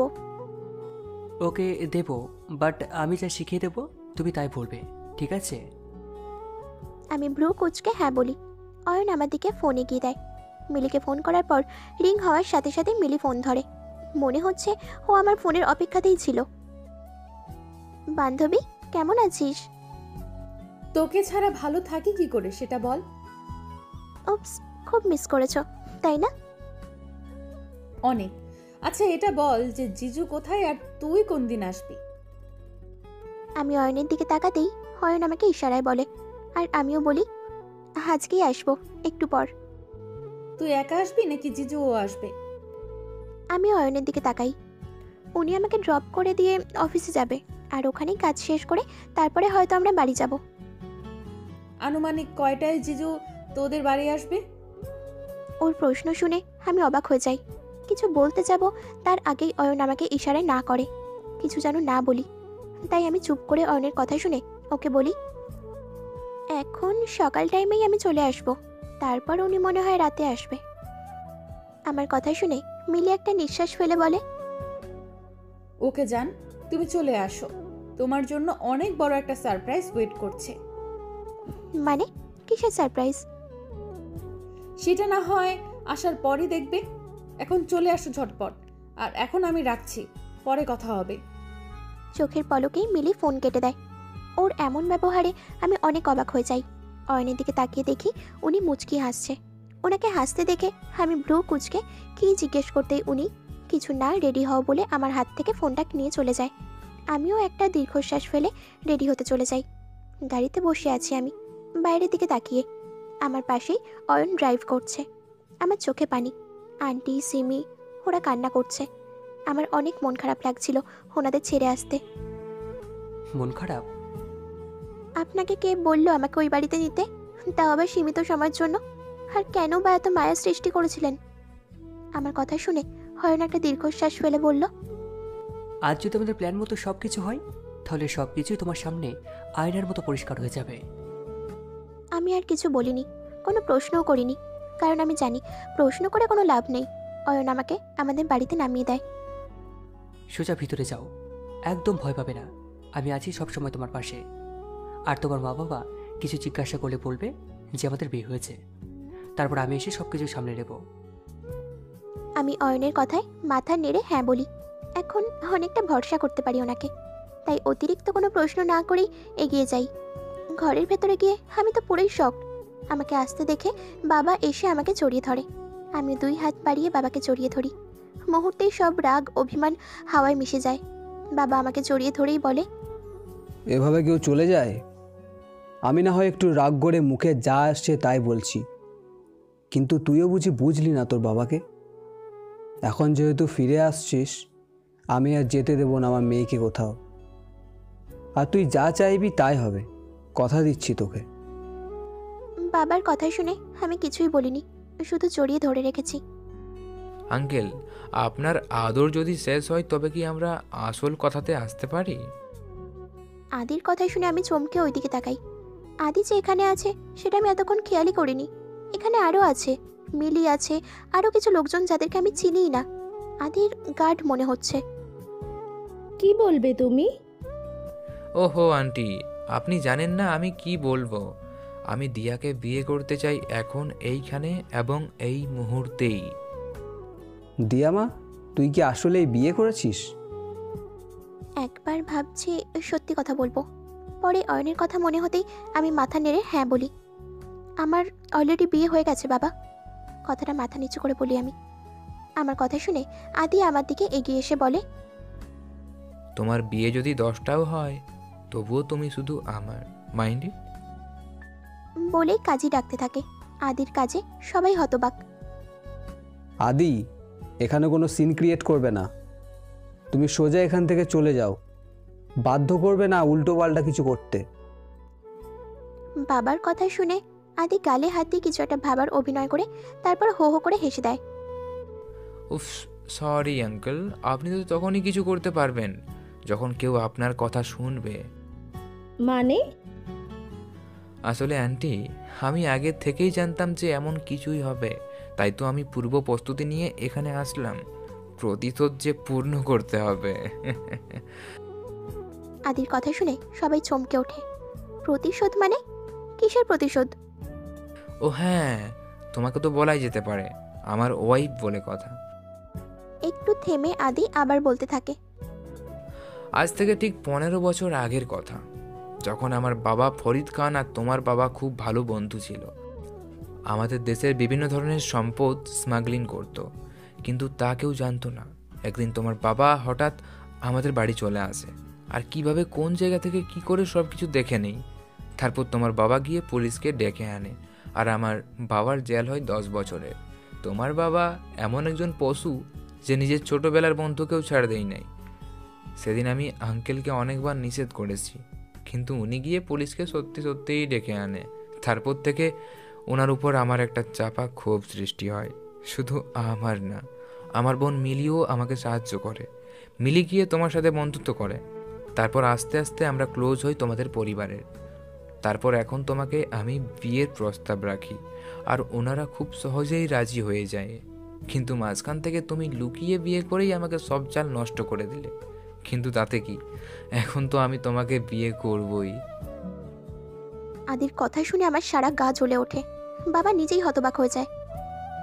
তুমি ফরিদের ছেলে? তাহলে যাদের তুমি মা বাবার পরিচয় দিলে ওরা কারা? ওহো হ্যাঁ, ভালো কথা, ওরা তো আমার মামা আর মামি। বলেই হো হো করে হাসতে থাকে। আমি যা করেছি বেশ করেছি। তোমার বাবাকে আমি সাবধান করেছিলাম, কিন্তু শোনেনি, তাই আমি বাধ্য হয়ে পুলিশ ডেকেছি। আর তাছাড়া এদেশে জন্ম হয়ে এদেশের সম্পদ স্মাগলিং করতে লজ্জা করে না? বাবার কথা শুনে আদি হাসতে থাকে, আমার কাছে এগিয়ে এসে বলে, চলো দিয়া, তোমার বর যে দাঁড়িয়ে, তাকে বিয়ে করবে না বুঝি? এখন আমার অয়নের কথা মনে পড়ে যায়। উনি হয়তো আগে থেকেই সব জানতো, তাই তো সেদিন আমাদের বাড়িতে এসে আমাকে মিথ্যে পরিচয় দিয়ে উনি নিয়ে যায়। আজ যদি উনি সত্যিই আমাকে নিয়ে না যেতেন, তাহলে এতদিনে হয়তো আমার জীবন নরকে পরিণত হতো। ভাবতেই চোখের কোণে পানি জমে যাচ্ছে। আর এখন আমার আর আদির বিয়েটা কিভাবে, কে আটকাবে? মনে মনে আল্লাহকে ডাকতে থাকি, উনি যেন অয়নকে পাঠিয়ে দেয় আমাকে এই মানুষ নামের পশুর হাত থেকে বাঁচানোর জন্য। চলো ভাবি, তোমাকে রেডি হতে হবে তো। মিলির কথা শুনে আমি দমে যাই। আমি কখনোই ভাবতেও পারিনি যে মিলির মতো মেয়ে দিনের পর দিন আমার সাথে বেইমানি করেছে। ওকে তো আমি চোখ বন্ধ করে বিশ্বাস করেছিলাম। আজ ও বেস্ট ফ্রেন্ড হয়ে আমার সাথে এরকমটা করলো। বেস্ট ফ্রেন্ড নামের কলঙ্ক। আমার হাত ধরে মিলি কথাটা বলতেই আমি ওর হাত থেকে ঝাড়ি দিয়ে হাতটা সরিয়ে নিয়ে ওকে একটা চড় কষিয়ে দিই। আমার ভুল কী ছিল সেটা বল আগে। তোকে আমি বিশ্বাস করেছিলাম চোখ বন্ধ করে, আর তুই সেই বিশ্বাসকে এভাবে ভেঙে দিলি। কিভাবে পারলি তুই এটা? ছি, তোর মতো মেয়েকে আমি আমার ফ্রেন্ড ভাবতাম কি করে সেটাই ভাবছি এখন, তাও আবার বেস্ট ফ্রেন্ড। আমার কথা শুনে মিলি হেসে দেয়। কিছু বলতে যাবে তার আগেই আদি হাত উঁচু করে কিছু বলতে নিষেধ করে, আর আমার কাছে এগিয়ে এসে আমাকে উল্টে থাপ্পড় দেয়, যার ফলে আমি ছিটকে নিচে পড়ে যাই। আদি আমার কাছে এগিয়ে এসে আমার সামনে হাঁটু গেড়ে বসে বলে, আমার বন্ধু শুধুমাত্র আমাকে সাহায্য করেছে, কখনোই তোকে বন্ধু মনে করেই নাই। শুধু তোর তালে তাল মিলিয়ে অভিনয় করে গেছে। তুই আমার বোনকে চড় মারার কে? এর শোধ সুদে আসলে নেব আমি, শুধু একটু অপেক্ষা কর। কথাগুলো বলেই আদি আমাকে হ্যাঁচকা টান দিয়ে দাঁড় করায় আর আমাকে টেনে নিয়ে যেতে নেয়। আমার এক হাত আদি ধরে টেনে নিয়ে যাচ্ছে, একদিকে অপর হাতে টান অনুভব করায় আমি ওইদিকে ফিরে তাকাই। তাকাতেই অয়নকে দেখে আমার প্রাণ যেন ফিরে পেলাম। আদির হাত আমার হাত থেকে ছাড়িয়ে নিয়ে আমি অয়নকে জড়িয়ে ধরি। এই মুহূর্তে আমি নিজের মধ্যে নেই, তাই কি করছি নিজেও জানি না। অন্যদিকে আদি নিজের হাতে টান অনুভব করায় পেছনে ফিরে যা দেখে তাতে ও রীতিমতো ঘাবড়ে যায়, ঘামতে থাকে, কিন্তু পরক্ষণেই ওর মুখে হাসি ফুটে ওঠে। আরে তোমরা কে কোথায় আছো দেখো, হিরো চলে এসেছে তার হিরোইনকে বাঁচাতে। উফ, দেখার মতো বিষয়। What a romantic movement. আদির কথা শুনে অয়ন আমাকে জাগিয়ে একপাশে দাঁড় করিয়ে বলে, হিরো কিনা জানি না, তবে তোর মতো পশুর হাত থেকে কোনো মেয়েকে বাঁচাতে তো অবশ্যই আসতে পারি। হ্যাঁ, সেটা তো অবশ্যই জানি, তবে এখন অন্যের জীবন নয়, নিজের জীবন বাঁচাও। বলেই হো হো করে হাসতে থাকে আদি। হাসা একটু থামে আবার বলতে শুরু করে, এই বাগি পুরো আমার গার্ড দিয়ে ঘেরা। বাড়ির ভেতরে দিয়ার মা বাবা আর তোমরা দুজন ছাড়া সবাই আমার লোক। তোকে বাঁচবে আর কে মরবে সেটা এখন নিজেই দেখে নাও। বলেই আবারও হাসতে থাকে পাগলের মতো করে। আদির কথা শুনে আমি ভয় পেয়ে অয়নের শার্ট খামচে ধরি। বাবা মাও প্রচুর ভয় পেয়ে গেছে, শুধু অয়ন কিছু বলছে না, চুপ করে দাঁড়িয়ে আছে, হয়তো কারো অপেক্ষায় আছে। কারণ দেখলাম বারবার দরজার দিকে ফিরে ফিরে তাকাচ্ছে।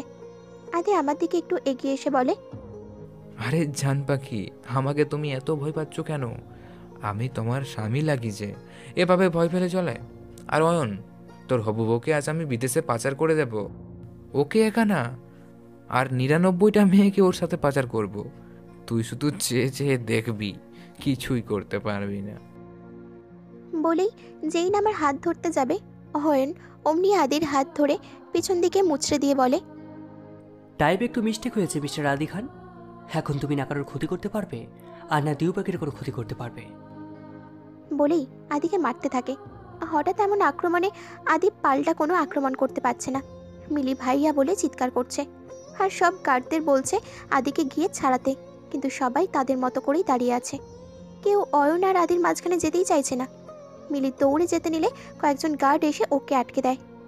অয়নের কাজে আমি নিজেও ঘাবড়ে যাই, কারণ যেভাবে উনি মারতে শুরু করেছে ওকে তো মেরেই ফেলবে, আমি তাড়াতাড়ি গিয়ে অয়নকে ধরতে গেলে শিহাব ভাইয়া আমাকে আটকে দেয়।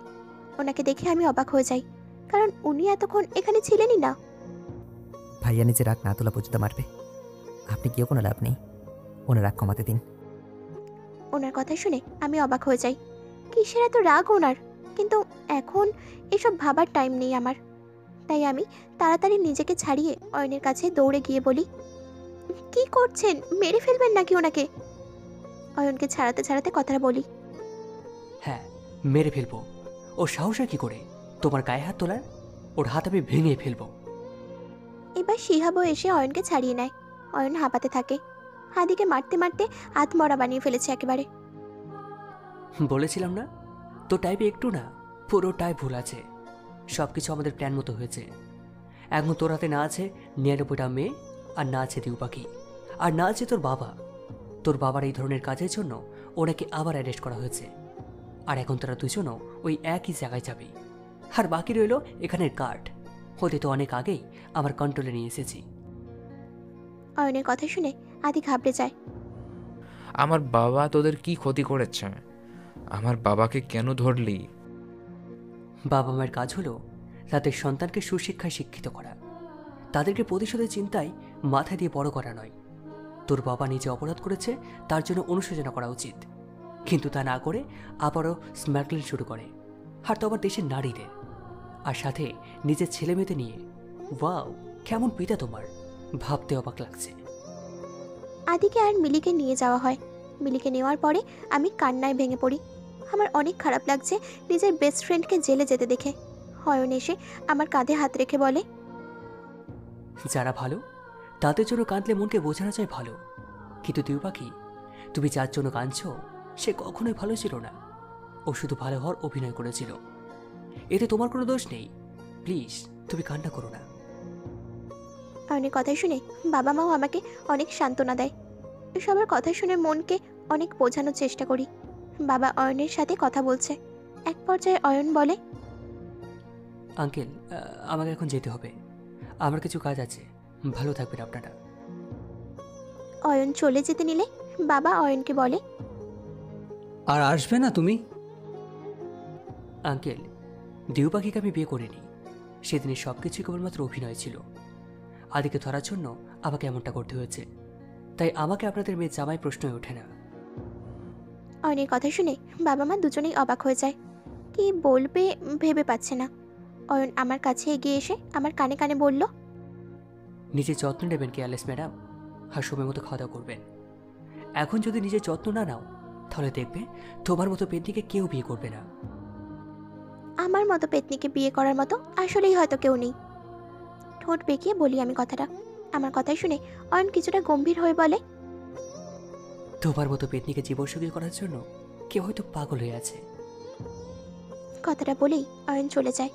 ওনার যাওয়ার পানে তাকিয়ে থাকি আমি শুধু। কেটে যায় বেশ কিছুদিন। এর মধ্যেই আমি অনেকটা স্বাভাবিক করে তুলেছি নিজেকে।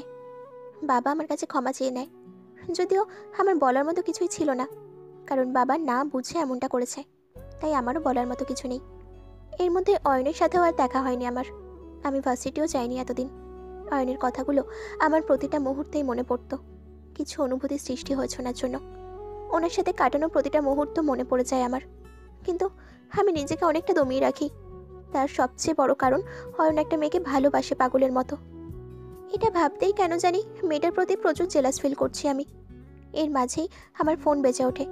তাকে দেখে একটা আননোন নাম্বার। ভাবতে থাকি যে কে হতে পারে। আমার ভাবনার মাঝেই ফোনটা কেটে যায়। আবার বেজে ওঠায় আমি কলটা রিসিভ করে হ্যালো বলতেই ফোনটা কেটে গেল। আমি অবাক হয়ে যাই আর ইচ্ছে মতো গালি দিতে থাকি ফোনের ওই পাশের মানুষটাকে। শালা ফোন করেছে, একে তো চিনি না, তার উপর হ্যালো বলতেই ফোনটা কেটে দিল। ফোনে মেসেজের টুং টুং শব্দে চমকে উঠি। স্ক্রিনে তাকিয়ে দেখি ওই আননোন নাম্বারটা থেকেই মেসেজ এসেছে, যাতে লেখা আছে, এমন করো করো জান পাখি, জাস্ট তোমার কণ্ঠটা শুনতে ইচ্ছে করছিল, তাই ফোন করলাম। তার জন্য বুঝে এত গালি দেওয়া লাগে? মেসেজটা দেখে আমি কিছুটা অবাক হয়ে যাই। আমি যে ওই লোকটাকে গালি দিচ্ছি সেটা লোকটা কিভাবে জানলো? একটু পর আরেকটা মেসেজ আসে, যাতে লেখা, মনের এই গহিনে তোমারই আনাগোনা হে প্রিয়, কি মায়া করলে তুমি আমায়, চাইলেও যে ভুলতে পারি না তোমায়। হাসবে কি ফিরে আমার কাছে? নাকি দূরেই সরিয়ে রাখবে সারা জীবন? ভার্সিটি যেতেই আমার কিছু ফ্রেন্ড এসে আমাকে ঘিরে ধরে। সবাই অলরেডি সব কিছু জেনেই গেছে। মিলির আর আমার সাথে কি হয়েছে, ওর ভাই সহ সবাই কি করেছে বা কি করতে চেয়েছে, সব কিছু এই কদিনে সবাই জেনে গেছে। সবাই আমার আর মিলির জুটি নিয়ে অনেক সুনাম করত, কিন্তু এখন এমনটা হওয়ায় সবাই এখন ওকে ঘৃণার দৃষ্টিতে দেখে। ওর কথা এই কদিনে কেউ শুনতেও চায় না। আমি কিছুক্ষণ ওদের সাথে গল্প করে তারপর এক বিষয়ে ক্লাস করে ভার্সিটি থেকে বেরিয়ে আসি। তারপর হেঁটে একটা নদীর পাড়ে এসে একটা বেঞ্চিতে বসি। জায়গাটা একদম জনমানব শূন্য, কিন্তু তারপরও আমার কেন জানি মনে হচ্ছে কেউ একজন গভীর দৃষ্টিতে মনোযোগ দিয়ে আমাকে দেখছে। আমি চারপাশটা ভালো করে দেখে নিই, কিন্তু কই, কোথাও তো কাউকে দেখতে পেলাম না। তাই আমি ডোন্ট কেয়ার ভাব নিয়ে আবার প্রকৃতির দৃশ্য উপভোগ করতে থাকি। সত্যি জায়গাটা এক কথায় অসাধারণ। আমি একা থাকলে কেন জানি অয়নের কথা বেশি করে মনে পড়ে যায়। ওনাদের বাসায় থাকাকালীন আমি কখনোই একা থাকতাম না, আমার সাথে কেউ না কেউ থাকতোই। অয়নের সাথে কাটানো দুষ্টু মিষ্টির সময়গুলো মনে পড়ে যায়। হানমনেই হেসে উঠি আমি। আর সাথে সাথে আমার ফোনে মেসেজ আসে একটা, যা দেখে আমি পুরোই অবাক হয়ে যাই। তাতে লেখা, এভাবে হেসো না প্রিয়সী, পাগল হয়ে যায় তোমার ওই মন মাতানো হাসিতে। মেসেজটা দেখে আমি আরও আশেপাশে তাকাই, কিন্তু কাউকেই দেখতে পাচ্ছি না। ওই নাম্বারে ফোন করতেই ওই পাশ থেকে বলে ওঠে, আপনার দ্বারা ডায়ালকৃত নাম্বারটি এই মুহূর্তে বন্ধ আছে, দয়া করে অপেক্ষা করুন, নয়তো আবার চেষ্টা করুন। এবার আমি বিরক্তি বোধ করি। আর সবচেয়ে অবাক ব্যাপার হলো, এই নাম্বারটা থেকেই মেসেজ এসেছে যে নাম্বার থেকে কালকেও ফোন প্লাস মেসেজ এসেছিল। কালকেও আমি সাথে সাথে ফোন করেছিলাম, তখনও বন্ধ বলেছিল। এসব 7-5 ভাবতে ভাবতেই আমি উঠে দাঁড়াই আর হাঁটতে শুরু করি। আঁকা বাঁকা মেঠো পথ দিয়ে হেঁটে এসে রাস্তায় দাঁড়াতেই দেখি একটা শুভ্র রঙের গাড়ি। গাড়িটা দেখতেই আমার আর বুঝতে বাকি রইল না এটা কার গাড়ি। কিন্তু সে এখানে আসবে কেন? হ্যাঁ, এটা অয়নের গাড়ি। আর এখন আমি এটা ভাবছি যে অয়নের গাড়ি এখানে কি করছে। আমি গাড়ির দিকে এগিয়ে যেতেই দেখি ভেতরে কেউ নেই। একটু খারাপ লাগে। মন খারাপ করে পিছনে তাকাতে গিয়ে আমি কারো বুকের সাথে জোরে ধাক্কা খাই। পড়ে যেতে নিয়েও পড়ি না। আর আমি অয়নের দিকে তাকিয়ে আছি অবাক চোখে। অয়নকে কি কিউট লাগছে এখন। সাদা কালো টি শার্ট, হাতা ফোল্ড করা, চুলগুলো স্পাইক করা আর চোখে সানগ্লাস। মুখে হাসি নেই, তবে চিন্তিত মনে হচ্ছে। আরে ওকে দিউ পাখি? জি, আপনি এখানে? আসলে এখানে একটা কাজে এসেছিলাম।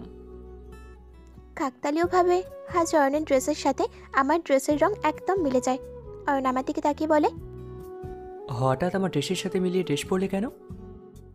অয়নের কথা শুনে আমি অবাক চোখে অয়নের দিকে তাকিয়ে বলি, হাজিব, আমি কেন আপনার সাথে মিলিয়ে পড়তে যাব? আমি জানি না কিভাবে মিলে গেল। আসলে আমি হোয়াইট আর ব্ল্যাক কালারটা অনেক পছন্দ করি, তো তাই সবসময় এই কালারটাই বেছে নিতে পছন্দ করি। আইসি, কিন্তু একটা কথা, তোমাকে ব্ল্যাক কালার ড্রেসে অনেক সুন্দর লাগে, একদম পরীর মতো। আনমনে বলে ওঠে অয়ন। অয়নের মুখে আমার প্রশংসা শুনতে ভালোই লাগে, কিন্তু পরক্ষণে কিছু একটা ভেবে অয়নের মুখের সামনে তুড়ি বাজিয়ে বলি, আপনার লাভার গার্ল যদি এই কথা শোনে না, তাহলে তুলকালাম হয়ে যাবে নিজের প্রেমিকের মুখে অন্য একজনের প্রশংসা শুনলে। কখনোই না, আমার ম্যাডাম এতটা হিংসিত নয়। বাহ, তাহলে তো ভালোই হলো। বাট যদি আমি হতাম তাহলে কিন্তু খবর ছিল। আমি ছাড়া অন্য কোনো মেয়ের মুখের দিকে যদি তাকাতো, তাহলে চোখ তুলে ফুটবল খেলতাম। ঠোঁট বেঁকিয়ে কথাটা বলি। আমার কথা শুনে অয়ন ফিক করে হেসে দেয়। বাপ রে বাপ, এত ডেঞ্জারাস মেয়ে তুমি, ভাবা যায়? আচ্ছা দিউ পাখি, চোখ তো অনেক ছোট, এটা দিয়ে ফুটবল খেলা যাবে না, তুমি চাইলে মার্বেল খেলতে পারো। অয়নের কথা শুনে আমি হেসে দিই। আচ্ছা অয়ন, আপনাকে একটা কথা বলি। আমার দিয়া নামটা তো অনেক ছোট, সেটাকে আপনি এত বড় করে ডাকার কারণটা কি? আমার কথা শুনে অয়ন আমার মুখের দিকে বেশ কিছুক্ষণ তাকিয়ে থেকে বলে, তুমি চাইলে ডাকবো না, দিয়া বলে ডাকবো। সেটা বলিনি আমি। তাহলে আর কিছু বলতে হবে না, চলো তোমাকে ড্রপ করে দিই। তারপর অয়নের সাথে গল্প করতে করতে বাসায় যাই। অয়নের সাথে গল্প করতে করতে কখন যে দুপুর গড়িয়ে বিকেল হয়ে গেছে টেরই পাইনি। তারপর আমি বাড়ি এসে ফ্রেশ হয়ে ঘুমিয়ে পড়ি। ঘুম থেকে উঠে দেখি অলরেডি 8টা বাজে। আমি তাড়াতাড়ি ফ্রেশ হয়ে হালকা একটু নাস্তা করে পড়তে বসি। এতদিন এত কিছুর প্যারায় পড়ালেখার একদম করা হয়নি, তার উপর আবার সামনে পরীক্ষা। আজকেই নোটিশ পেলাম আগামী 3 দিন পর থেকে নাকি আমাদের পরীক্ষা শুরু। এতদিন যা পড়েছি সব খেয়ে বসে আছি, তাই পড়তে বসলাম। কিরে অয়ন, আর কতদিন এভাবে ব্যাচেলার হয়ে থাকবি? বিয়ে ঠিয়ে করবি না নাকি? তুই যদি বলিস তাহলে আমরা ওদের বাড়ি বিয়ের সম্বন্ধ পাঠাবো। না বাবা, ওকে একটু সময় দাও। আমি হুট করে বিয়ে করে ফেলতে চাই না। আমি চাই যাকে আমি বিয়ে করব সে আমাকে ভালোবাসুক, তারপর বিয়ের দিকে যাব। আর তাছাড়া 2-1 মধ্যে ওদের এক্সাম শুরু হবে, এত বেটা দরকার নেই আপাতত। অয়নের কথা শুনে অয়নের বাবা একটা দীর্ঘশ্বাস ফেলে বলে, এতদিনে হয়তো ও অন্য কারো হয়ে যাবে। কখনো এমন হবে না বাবা। আমি ওকে একবার হারিয়ে অনেক খোঁজার পর পেয়েছি, আর হারাতে কখনোই দেব না। বলেই দাঁড়িয়ে হাঁটা শুরু করে। দরজা পর্যন্ত এসে থেমে গিয়ে পেছনে না ফিরেই বলে, আমার একটা ইম্পর্টেন্ট মিটিং আছে, যেতে হবে। বলেই হনহনিয়ে বের হয়ে যায় বাড়ি থেকে। বেশ কিছুদিন পর আমি আর আমার ফ্রেন্ড ইমা ভার্সিটি থেকে আসি। আমার সাথেই ইমা আমাদের বাড়িতে আসে। আমি ওকে জোর করে নিয়ে এসেছি। এর মধ্যে আমাদের পরীক্ষাও শেষ। আমাকে আর ওই অচেনা নাম্বার থেকে মেসেজ আর ফোন কিছুই করেনি। শেষ মেসেজ করেছিল আমার পরীক্ষার আগের দিন, শাসনের সুরে যেখানে লেখা ছিল, যেভাবে দুষ্টুমি শুরু করেছো, পরীক্ষা যদি খারাপ রেজাল্ট করো তাহলে কিন্তু খবর আছে তোমার। এখন থেকে পড়ো দিউ পাখি। আমার ভালো লেগেছিল মেসেজটা। অন্তত আমাকে শাসন করার মতন কেউ তো আছে। মাঝে মাঝে ভেবে হাসিও। কিন্তু সেদিন মেসেজটা আমার মনে একজনের প্রতি সন্দেহ সৃষ্টি করেছিল। কিন্তু এই নিয়ে আর ভাবা হয়নি পরে।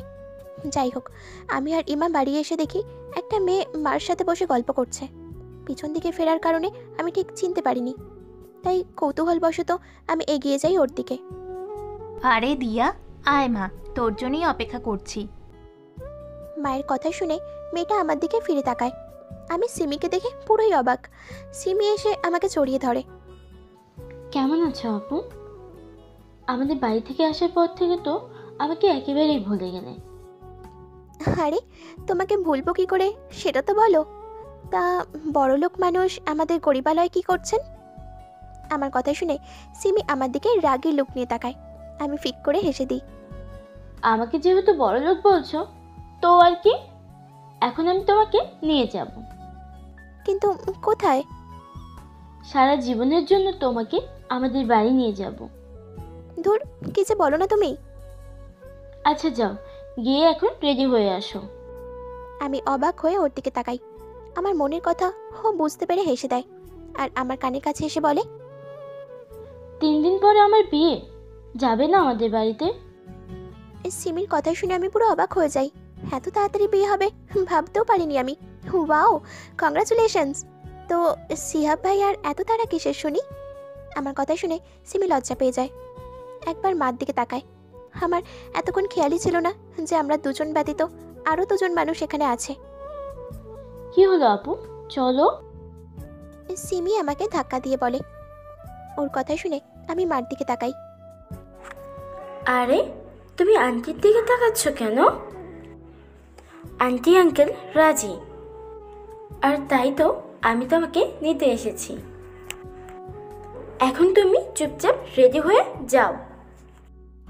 সিমিদের বাড়িতে এসে দাঁড়াতেই আন্টি ছুটে আসে। অনেক মিস করেছিলাম তাকে, তাই আমিও এগিয়ে যাই। অনেকক্ষণ তাদের সাথে কথা বলে আমি, ইমা আর সিমি রুমে চলে আসি। কিন্তু এতটা সময়ও একজন মানুষকে দেখিনি।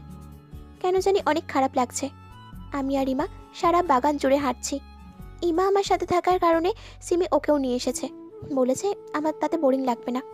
এমনিতেও এই বাড়িতে আসলে আমি একটুও বোরিং ফিল করি না।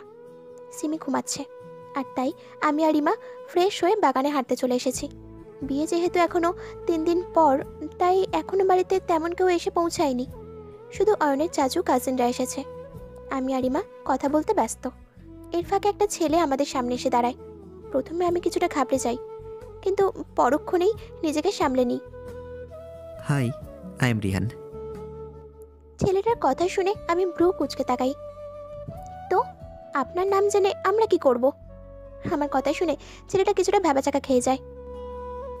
ইয়ে মানে আসলে তোমাদেরকে এই বাড়িতে প্রথম দেখছি তো, কিন্তু চিনতে পারছি না আর কি, তাই একটু পরিচিত হতে আসলাম। ইয়া ইয়া। আচ্ছা, নাম কি তোমার? ইমার দিকে তাকিয়ে বলি, এই তোর নাম কি রে? আমার কথা শুনে ইমা আমার দিকে তাকিয়ে বলে, ওই তুই আমার নামও ভুলে গেলি? আর উনি তোর নাম জিজ্ঞেস করছে, আমার নাম, বুঝলি? আমরা দুজন ইচ্ছে করেই ঝগড়া শুরু করে দিই। ছেলেটা বিরক্ত হয়ে বলে, ওকে ওকে, রিল্যাক্স। আচ্ছা, এটা তো বলুন যে আপনার বাড়ি কোথায়? কেন? আকাশের নিচে। আমি ডোন্ট কেয়ার ভাব নিয়ে বলি। আমার কথা শুনে ছেলেটা আরও বেশি ব্যাপার চাকা খেয়ে যায়। হিমা হাসতে হাসতে গড়াগড়ি খাচ্ছে। আমারও হাসি পাচ্ছে, কিন্তু অনেক কষ্টে বন্ধ করে রেখেছি, যে কোনো সময় পেট ফুটে বের হয়ে যাবে। আসলে সরি আপু, আপনাদেরকে বিরক্ত করার জন্য। উপস, কি ডেঞ্জারাস মেরে বাবা। রিহান মনে মনে বলে, ইটস ওকে, আমার মন আবার অনেক বড়, আমি সবাইকে ক্ষমা করে দিই। কথাটা বলতেই ছেলেটার সাথে সাথে চলে যায়, আর আমি ইচ্ছে মতো হাসতে থাকি। হাসার মাঝে আমার মোবাইলে মেসেজের টুংটাং শব্দ আসে। তাকাতেই দেখি অচেনা পাগল দিয়ে সেভ করা। আমার মুখে হাসি ফুটে ওঠে, কারণ অনেক দিন পর এই অচেনা মানুষটার মেসেজ পেলাম। তাকে দেখি ওখানে লেখা আছে, ছেলেদের সাথে তো কথা কিসের তোমার, সেটাই তো বুঝি না। আর কখনো যদি দেখি যে কোনো ছেলের সাথে দাঁড়িয়ে কথা বলছো, তো খবর আছে তোমার। থ্রেড দিয়ে মেসেজ দেয় আমাকে। ইস, হাসছে। আমার মুখে হাসি ফুটে ওঠে। কেউ তো একজন আছে যে আমার বিভিন্ন কাজে জেলাস ফিল করে, ভাবতেই হাসি ফুটে ওঠে আমার মুখে। আচ্ছা দিউ পাখি, তোমার জীবনসঙ্গী হিসাবে কেমন ছেলে পছন্দ? কথাটা শুনে আমি অয়নের দিকে আজ চোখে তাকাই। তাকিয়ে দেখি অয়ন আধ ঘন্টা আগে যেমন ছিল, এখনও ঠিক একই রকমভাবে আকাশের দিকে তাকিয়ে আছে। আজ সারা দিন আমি অয়নদের বাড়িতে, অথচ অয়নকে দেখছি রাত 10টায়। তাও আবার কোথা থেকে এসে যেন আমার হাত ধরে টেনে ছাদে নিয়ে আসে। এসে নিজের পাশে আমাকে বসতে বলে, নিজেই বসিয়ে দেয় হাত ধরে। তারপর আকাশের দিকে তাকিয়ে থাকে। আজ আকাশে তারাদের খেলা, চারিদিকে তারারা জ্বলজ্বল করছে।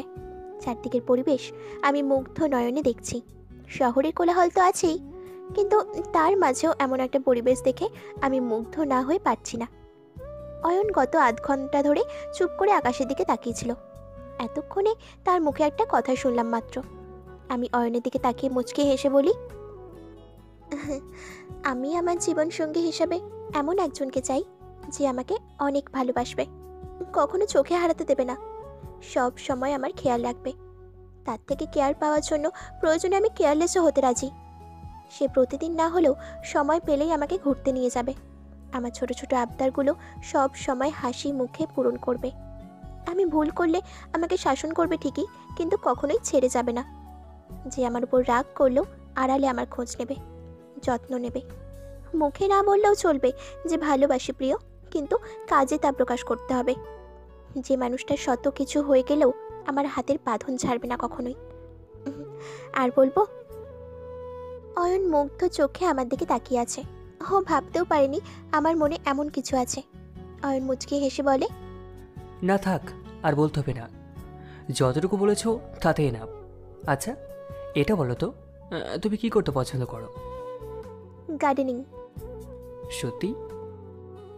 কথাটা অয়ন অবাক চাহনিতে বলে, সত্যি। জানেন, আমার না অনেক ইচ্ছে আমার অনেক বড় একটা বাগান থাকবে, যেখানে সব ধরনের ফুল থাকবে, চারিদিকে পাখিদের আনাগোনা থাকবে, আর সেখানে প্রিয় মানুষটার পাশে বসে তার কাঁধে মাথা রেখে চাঁদনি রাতে দুজনে বসে অনেক গল্প করব, মনের কথা বলবো। কিন্তু আমার এই ইচ্ছেটা হয়তো কখনোই পূরণ হবে না। অয়ন কিছু বলতে যাবে, তার আগে সিমি এসে খেতে ডেকে নিয়ে যায়। আমি আর ইমা শুয়ে শুয়ে গল্প করছি। সিমি শিহাব ভাইয়ার সাথে চ্যাটিং করছে। এটা নিয়ে ওকে কিছুটা জ্বালাতন করছিলাম, কিন্তু সিমি আর কিছুই বলে না। জানিস দিও, আমি না অয়ন চৌধুরীর উপর ক্রাশ খাইছি। ইমার কথা শুনে আমি খানিকটা রেগে যাই। ওই বজ্জাত মাইয়া, একদম এই কথা বলবি না। ইমা আমার দিকে ভ্রু কুচকে তাকিয়ে বলে, তোরা তো জলে কেন? ইমার কথা শুনে আমি ভ্যাবাচাকা খেয়ে যাই। তারপর আমতা আমতা করে বলতে থাকি, ইয়ে মানে তুই জানিস না, ক্রাশ মানেই তো বাঁশ, ক্রাশ খেলেই বাঁশ খেতে হয়। আর আমি তো চাই না আমার বন্ধু এই বয়সে বাঁশ খেয়ে ব্যাকা হয়ে যাক। আমার কথা শুনে ইমা হেসে দেয়। দোস্ত, অন্য কিছুর গন্ধ পাচ্ছি কিন্তু। হ্যাঁ, তোর তো এমনিই মনে হবে। যা সর, কথা বলবি না আমার সঙ্গে। হঠাৎ আমার ফোনে মেসেজের টুংটাং শব্দ হয়। স্ক্রিনে লেখা অচেনা পাগল। মেসেজটায় যা লেখা, দিউ পাখি, এত রাত অবধি জেগে থাকলে শরীর খারাপ করবে তো। যাও ঘুমাও পাখি, নয়তো কপালে দুঃখ আছে কিন্তু। আরে আবার থ্রেট! এবার তো আমার ইচ্ছে করছে ওই অচেনা পাগলকে ইচ্ছে মতো ধোলাই দিতে। কিন্তু কে এই অচেনা পাগল? ইমাকে বলতেই ও বলছে অয়ন। আমারও অয়নকে সন্দেহ হয়, কারণ অয়নই শুধুমাত্র আমাকে দিউ পাখি বলে ডাকে। হঠাৎ আমার মাথায় একটা বুদ্ধি আসে, কিভাবে এই অচেনা পাগলকে ধরবো তার উপায় হিসাবে ভাবতেই মুখে একটা ডেভিল মার্কা হাসি ফুটে ওঠে আমার। 1 ঘন্টা যাবৎ অয়নের পিছনে পিছনে ঘুরছি একটু নাম্বারটা নেওয়ার জন্য, কিন্তু সে শুধুই বলছে তার নাম্বার কোনো মেয়েকে নাকি দেওয়া যাবে না, তাকে না হলে ডিস্টার্ব করবে। এই কথা শুনে আমার আরও রাগ লাগে, কিন্তু কিছু বলিনি। দেখতে দেখতে সিমির বিয়ের দিন চলে আসে। এর মধ্যে 2 দিন আমি অয়নের সাথে কথাও বলিনি, আর না করেছি দেখা। বাড়ি ভর্তি মানুষ কিচকিচ করছে। আমার আবার বেশি মানুষের ভিড়ে থাকতে বিরক্ত লাগে, তাই রুমে একা বসে আছি। সব রুম জুড়েই মানুষের আনাগোনা, শুধুমাত্র সিমির রুম ছাড়া, কারণ অয়ন নিষেধ করেছে এই রুমে কারো ঢুকতে, তাই কেউ সাহস করে ঢোকে না, আর আমিও শান্তিতে আছি। যাই হোক, সিমিকে রেডি করানো হচ্ছে। পার্লারের মেয়েরা এসেছে। সিমিকে লাল বেনারসি পরানো হয়েছে, চোখে গাঢ় করে কাজল দেওয়া হয়েছে, গাঢ় লিপস্টিক, মুখে হালকা করে মেকআপ। খুব সুন্দর লাগছে, চুলগুলো বেলি ফুল দিয়ে মোড়া। সিমিকে সাজানোর পর আমি ওর দিকে মুগ্ধ নয়নে চেয়ে আছি, কারণ সিমিকে আজ অনেক সুন্দর লাগছে। উফ, আজকে তো তুমি শিয়াব ভাইয়াকে পাগল করে দিবে। একদম ঠিক কইছো দোস্ত, এতটুকুই যথেষ্ট ভাইয়াকে পাগল করার জন্য। আমাদের কথোপকথনে সিমি অনেকটা লজ্জা পেয়ে যায়। উফ আপু, তোমরা এবার একটু রেডি হয়ে নাও প্লিজ। আমি আর ইমা দুজনেই চড়ে চড়ে হেসে দিই। অয়ন বেচারির আজ 2 দিন অবস্থা বেহাল। আজ 2 দিন যাবৎ নিজের প্রেয়সীকে দেখছে না সে। কত চেষ্টা করেছে, অথচ দেখাই মিলল না। অয়ন নিজের বন্ধুদের সাথে কথা বলছিল। দূর, এর থেকে নিজেদের বাড়িতে থাকলে বেশি বেটার হতো। কি রে অয়ন, কি ভিড় করছিস? হ্যাঁ হ্যাঁ জানি অয়ন, এটা কিন্তু প্রেমে পড়ার পূর্ব লক্ষণ। প্রেমে তো পড়েছে সে কত আগেই, নতুন করে আবার প্রেমে পড়তে হবে নাকি? কথাটা শোনা মাত্রই আমার সব বন্ধুরা ও বলে চিৎকার করে ওঠে। একজন এদিক থেকে প্রশ্ন ছুড়ে দিচ্ছে। আমি কিছু বলার আগেই একজন বলে ওঠে, দেখ অয়ন, তোর বোন আসছে। আমি ওই দিকে তাকাতেই আমার চোখ দুটো আটকে যায়। সিমির সাথে আমার পরি হচ্ছে নামছে। আজ 2 দিন পর আমার পরীকে দেখছি, তা আবার শাড়ি পরায়। দিয়ে আজকে মেরুন কালার একটা শাড়ি পরেছে, সাথে হাত ভর্তি লাল চুড়ি, ঠোঁটে হালকা লিপস্টিক, চোখে গাঢ় করে কাজল দেওয়া। মুখের কোনো প্রসাধন ইউজ করেনি। এইটুকুতেই আমি ফিদা হয়ে গেছি। চোখের পলক যেন পড়ছেই না। আমি আর ইমা পাশাপাশি হাঁটছি। আমি বেহায়া, 2 চোখ কেন জানি অয়নকে খুঁজছে। হঠাৎ একটা পিচ্চি মেয়ে এসে আমার হাতে হ্যাচকা টান দিয়ে বলে, আপু, আমাকে একটু ওই রুমটায় নিয়ে চলো না প্লিজ। আমি পিচ্চিটার মুখের দিকে তাকিয়ে মুচকি হেসে বলি, আচ্ছা ঠিক আছে চলো। ইমা তুই একটু দাঁড়া, আমি এখনই আসছি। বলেই আমি পিচ্চিটার হাত ধরে এগিয়ে যাই। পিচ্চি মেয়েটা আমাকে রুমের মধ্যে ঢুকিয়ে দিয়ে বলে, আপু ওই দেখো, কি এটা? আমি ওই দিকে তাকাই, দেখি ওইখানে এক গুচ্ছ গোলাপ রাখা। আমি ওইদিকে যেতে নিলে দরজা বন্ধ করার শব্দে চমকে উঠে পিছন ফিরে তাকাই, দেখি দরজা বন্ধ করা, আর সাথে সাথে পুরো ঘর অন্ধকারে ঢেকে যায়। কেঁপে উঠি আমি। দরজার দিকে যেতে নিলেই হাতের টান অনুভব করি। ওইদিকে ফেরার আগেই একজন আমাকে টেনে নিজের বুকের সাথে মিশিয়ে নেয়। আমি ভয়ে চোখ খিচে বন্ধ করে ফেলি। একটু পিটপিট করে চোখ খুলে সামনে তাকিয়ে আরও ভয় পেয়ে যাই। চারদিকে ঘুটঘুটে অন্ধকার। অচেনা লোকটি আমাকে পেছন দিকে ফিরিয়ে আমার চুলে কি যেন করছে। এর মধ্যে আমার বকবক তো আছেই। আরে কে আপনি, কি করছেন এটা? ছাড়ুন আমাকে, লাগছে আমার। কিন্তু কে শোনে কার কথা? সে তার কাজ করে আমার হাতে কিছু একটা ধরিয়ে দিয়ে অন্ধকারে মিশে যায়, আর সাথে সাথে দ্বার খুলে যায়। আমি এক দৌড়ে বাইরে বেরিয়ে আসি। হাতে তাকিয়ে দেখি আমার হাতে একটা চিরকুট, যাতে লেখা আছে, আজকে তোমার থেকে চোখ তোলা দায় হয়ে পড়ছে প্রিয়। তারপরেও তোমার শ্বাসটা কেমন জানি সম্পূর্ণ হলো না, তাই সম্পূর্ণ করে দিলাম। আমি আমার মাথায় হাত দিয়ে দেখি কতগুলো বেলি ফুলের মালা দিয়ে মোড়া আমার চুলগুলো। আমার মুখে স্নিগ্ধময় হাসি ফুটে ওঠে। হঠাৎ আমার সামনে একটা ছেলে এসে দাঁড়ায়। কিছু বলতে যাবে তার আগেই অয়ন ছেলেটাকে নীল বলে ডাক দেয়। ছেলেটা চলে যায়। আমি অয়নের দিকে অপলক দৃষ্টিতে তাকিয়ে আছি। আকাশি রঙের পাঞ্জাবিতে অয়নকে একদম হিরোর মতো লাগছে। অয়ন আমার দিকে একবার আর চোখে তাকিয়ে স্থান ত্যাগ করে। দেখতে দেখতে বিয়ে শেষ হয়ে যায়। বিদায়ের সময় চলে আসে। সিমি তার বাবা মাকে জড়িয়ে ধরে অনেক কান্না করছে। ওনারাও নিজেদের চোখের পানি আটকে রাখতে পারছে না। আমি অয়নকে আজ প্রথমবার দেখলাম কাঁদতে। একটা বোনকে ছেড়ে যাওয়ার ফিলিংসটা একজন ভাই ছাড়া আর কেউই বুঝতে পারবে না। আজ আমি আমার ভাইয়ের অভাব বোধ করছি। আর যদি আমারও একটা ভাই থাকতো তাহলে কি হতো? এসব ভাবতে ভাবতেই বাড়ি পৌঁছে যাই। বাবা আমাদের জন্য গাড়ি পাঠিয়েছে, তাই আমরা চলে এসেছি। আজ প্রায় 3 দিন অয়নের সাথে কথা বলিনি। ভালো লাগছে না কিছুই। তাই অন্ধকার রুমের মেঝেতে বসে আছে অয়ন। হাঁটুতে মুখ গুজে দিয়ার একটা ছবির দিকে পলকহীন দৃষ্টিতে তাকিয়ে আছে। তার মনটা অনেক খারাপ। দিউ পাখি, ভেবেছিলাম তোমাকে লেখাপড়া কমপ্লিট করা পর্যন্ত টাইম দেব, কিন্তু এখন দেখছি তোমাকে ছাড়া আমার একটা মুহূর্ত 1000 বছরের মতো লাগে। আমি ছাড়া পারছি না পাখি তোমাকে ছাড়া থাকতে। প্লিজ করবে কি আমার বিয়ে? খুব শীঘ্রই তোমাকে আমার করে নেব দিউ পাখি, তৈরি থেকো। বলতে বলতে অয়নের চোখ থেকে এক ফোঁটা জল গড়িয়ে পড়ে। পাথরের ন্যায় বসে আছি আমি। চোখ দিয়ে পানি পড়াও বন্ধ হয়ে গেছে। আমি কি করব সেটাই ভেবে পাচ্ছি না। বাবা আমাকে এমন একজনের সঙ্গে বিয়ে দিল যে কিনা আমাকে ভালোই বাসে না। হ্যাঁ, হয়তো এটা ঠিক যে আমি অয়নকে নিয়ে চিন্তা করি, হয়তো বা পছন্দও করি, কিন্তু অয়ন তো আর একটা মেয়েকে ভালোবাসে। হ্যাঁ, অয়নের সাথেই আমার বিয়েটা হয়েছে, সম্পূর্ণ ঘরোয়াভাবে। মা শুধু আমাকে একবার জিজ্ঞেস করেছিল অয়নকে তোর কেমন লাগে। আমি ভালো বলতেই তারা বিয়ে পর্যন্ত চলে গেল। আমি এমনটা কখনোই ভাবিনি। এখন অয়ন আমাকে নিয়ে কি ভাবছে সেটাই ভাবছি। আমি অয়নের দিকে একবার আর চোখে তাকাই। অয়ন আমার পাশেই বসে আছে গাড়িতে। কিন্তু অয়নকে দেখে সত্যি আমি অবাক হলাম। অয়ন এমনভাবে বসে আছে মনে হচ্ছে এটাই হবার ছিল। এই নিয়ে তার কোনো মাথা ব্যথা নেই, কোনো ভাবনা চিন্তাই নেই। গাড়ি এসে অয়নদের বাড়ির সামনে দাঁড়াতেই অয়ন আমাকে ফেলেই চলে যায়। আমার কোনো ভাবান্তর হলো না, কারণ আমি জানি এটাই হবার ছিল। অয়ন কোনো দিনও হয়তো আমাকে মেনে নেবে না। যাই হোক, সিমি আর আরও কিছু মেয়ে মিলে আমাকে অয়নের রুমে নিয়ে আসে। আমি যেন যন্ত্রচালিত রোবট হয়ে গেছি এমনটাই মনে হচ্ছে। অয়নের রুমটা অনেক সুন্দর করে সাজানো হয়েছে। সারা রুম জুড়ে ফুলের গন্ধ মোমো করছে। আমার মনে হচ্ছে আমি কোনো ফুলের বাগানে বসে আছি। রাত 11:45। হঠাৎ দ্বার বন্ধের আওয়াজে আমার তন্দ্রাভাব দূর হয়ে যায়। তাকিয়ে দেখি অয়ন দুহাত ভাঁজ করে আমার দিকে এক দৃষ্টিতে তাকিয়ে আছে। আমি উঠে গিয়ে অয়নকে সালাম করি। সালামের জবাব নিয়ে অয়ন এখনও আগের ন্যায় দাঁড়িয়ে আছে। সরি, আসলে আমি সত্যিই বুঝতে পারিনি কি থেকে কি হয়ে গেল। আপনি যখন অন্য একজনকে ভালোবাসেন তাহলে আমাকে বিয়ে করতে গেলেন কেন? আপনার বাবাকে তো বললেই পারতেন। অয়ন একটা দীর্ঘশ্বাস ফেলে বলে, বাদ দাও তো এখন এসব কথা। আমার ভাগ্যে তো তুমি ছিলে, তাই তো তোমাকেই বিয়ে করলাম।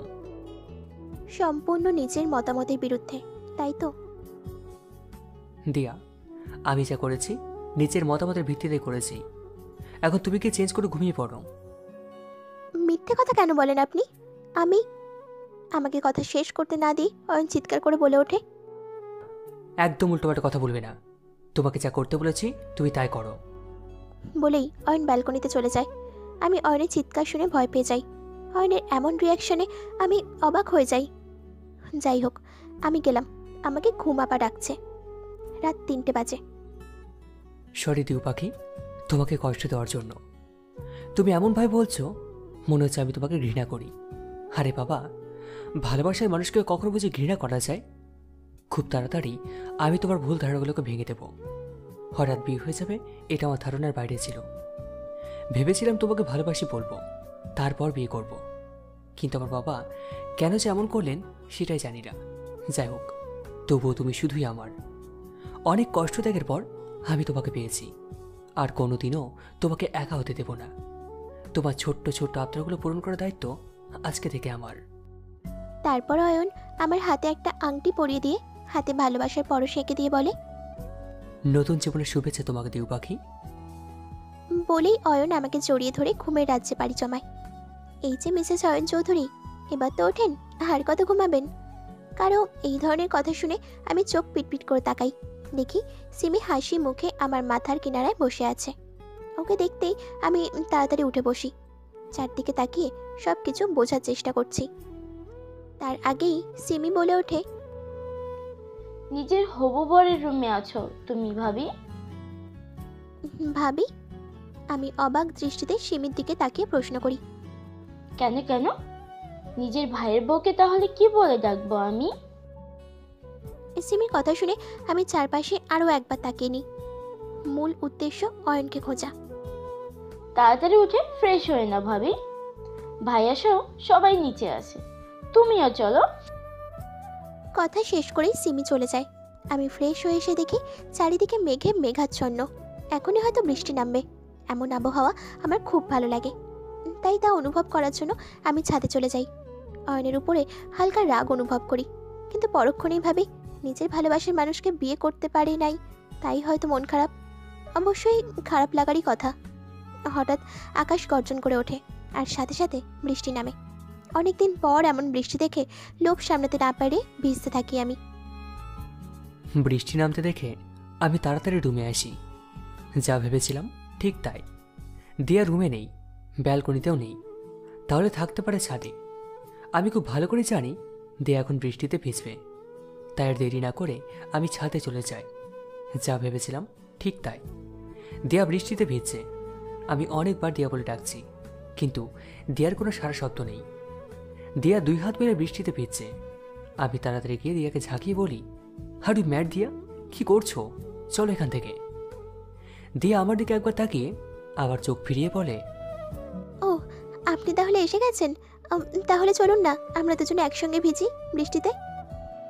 দিয়া এমনভাবে কথা বলছে মনে হচ্ছে সে নিজের মধ্যে নেই। তুমি চলো এখন এখান থেকে, বেশি ভিজলে পর জ্বর চলে আসবে। দিয়া আমার হাত ঝাঁকিয়ে ফেলে দিয়ে বলে, দাদ আপনি খুব পচা। এখন আর আমাকে দিউ পাখি বলেও ডাকেন না। জানেন, আপনার মুখে দিউ পাখি নামটা শুনলে মনটা জুড়িয়ে যায়। আপনি আমাকে ভালো না বাসলে কি হয়েছে, আমি তো আপনাকে ভালোবাসি। তাই তো আমি আপনাকে আপনার লাভার গার্লের কাছে পাঠিয়ে দেব। আপনাদের দুজনের মিল করিয়ে দেব। আমি এতক্ষণ দিয়ার বলা কথাগুলোকে খুব মনোযোগ দিয়ে শুনছিলাম। কথাগুলো শুনে আমার মুখে হালকা হাসি ফুটে ওঠে। পরক্ষণেই গম্ভীর মুখে বলি, হয়েছে, তোমাকে তো স্টার জোসের শ্রীময়ী হতে হবে না, যেভাবে আছো তাই ঠিক আছে। বলি আমি দিয়াকে কোলে তুলে নিই। বড্ড কেয়ারলেস মেয়ে, তা আমার খুব ভালো করে জানা আছে। চোখ পিটপিট করে তাকাতেই দেখি অয়ন আমার দিকে রাগি লুকে তাকিয়ে আছে। অয়নকে এভাবে তাকাতে দেখেই আমি আবার চোখ বন্ধ করে ফেলি। আমার কাজে অয়ন নিঃশব্দে হাসছে। মাথায় আলতো হাতে বিলি কেটে বলল, এখন কেমন লাগছে? অয়নের কথা শুনে আমি চোখ খুলে লাফ দিতে গিয়ে মাথায় ব্যথা পেয়ে আউচ বলে উঠতেই অয়ন আমাকে ধরে বসায়। আমি অয়নের মুখের দিকে তাকাতেই রেগে বলে উঠল, তুমি সারা জীবনের কেয়ারলেসই থেকে যাবে, হিডিয়েট একটা। আমি অয়নের মুখের দিকে তাকিয়ে কাঁদো কাঁদো গলায় বলি, আমি আমি কি করেছি? কি করেছি মানে? বৃষ্টিতে ভিজতে কে বলেছে তোমায়? যদি কিছু হয়ে যেত তাহলে? তাহলে কি? তোমার মাথা। আচ্ছা, আমার আবার কি হলো? কি হয়েছে মানে? সারা শরীর জ্বরে পড়ে যাচ্ছে আর ম্যাডাম বসে বসে বৃষ্টিতে ভিজছে। কই, কিছু হয়নি তো, আমি তো একদম ঠিক আছি। জ্বরের কারণে উল্টোপাল্টা বকা শুরু করেছো, আবার বলো যে তুমি ঠিক আছো। আমি কিছু না বলে নিচের দিকে তাকিয়ে আছি। জীবনে শুধরাবে না তুমি। শুধরে দেওয়ার মতো কেউ থাকলে তবেই তো শুধরাবো। খুব কথা বলতে শিখেছো দেখছি। আমি তো ছোটবেলা থেকেই কথা বলতে পারি, নতুন করে শিখতে হবে নাকি? আমার কথা শুনে অয়ন মাথায় হাত দিয়ে বিড়বিড় করে বলে ওঠে, ইয়া আল্লাহ, এ আমি কোন পিচ্চিমের পাল্লায় পড়লাম রে বাবা। কিছু বলছেন আপনি? অয়ন কিছু না বলে আমার দিকে ঝুঁকে আসতেই আমি একটু সরে যাই। তখনই অয়ন আমাকে এক হাত দিয়ে কাছে টেনে আনে, কপালে হাত দেয়। তারপর আমার কানে কাছে মুখ এনে বলে, দেখছিলাম জ্বর আছে কিনা, এমনিও তোমার প্রতি আমার কোনো ইন্টারেস্ট নেই। তার মুখে এই কথা শুনে আমি যেন আকাশ থেকে পড়ি। নিজের 2 কানকে যেন বিশ্বাস করতে পারছিলাম না। পরক্ষণেই ভেবে দেখি সে তো আর আমাকে ভালোবাসে না। যাকে ভালোবাসে হয়তো তার কথাই ভাবে সারাক্ষণ। আমি কি আর তার কিছু লাগি নাকি? তারপরেও চিৎকার করে বলি, যদি এটাই সত্যি হয় তাহলে বিয়ে কেন করলেন আমাকে? কেন এত কেয়ার করেন? Answer me. তোমার উপর আমার কিছু দায়িত্ব আছে স্বামী হিসাবে, তাই পালন করার চেষ্টা করছি। চাই না আমার এই ধরনের কেয়ার। এমন দায়িত্ব পালন করারও কোনো প্রয়োজন নেই। আমি নিজের খেয়াল নিজেই রাখতে পারি। বলেই আমি কাঁথা মুড়ি দিয়ে শুয়ে পড়ি। আমার কাজে অয়ন ভ্যাবাচাকা খেয়ে যায়।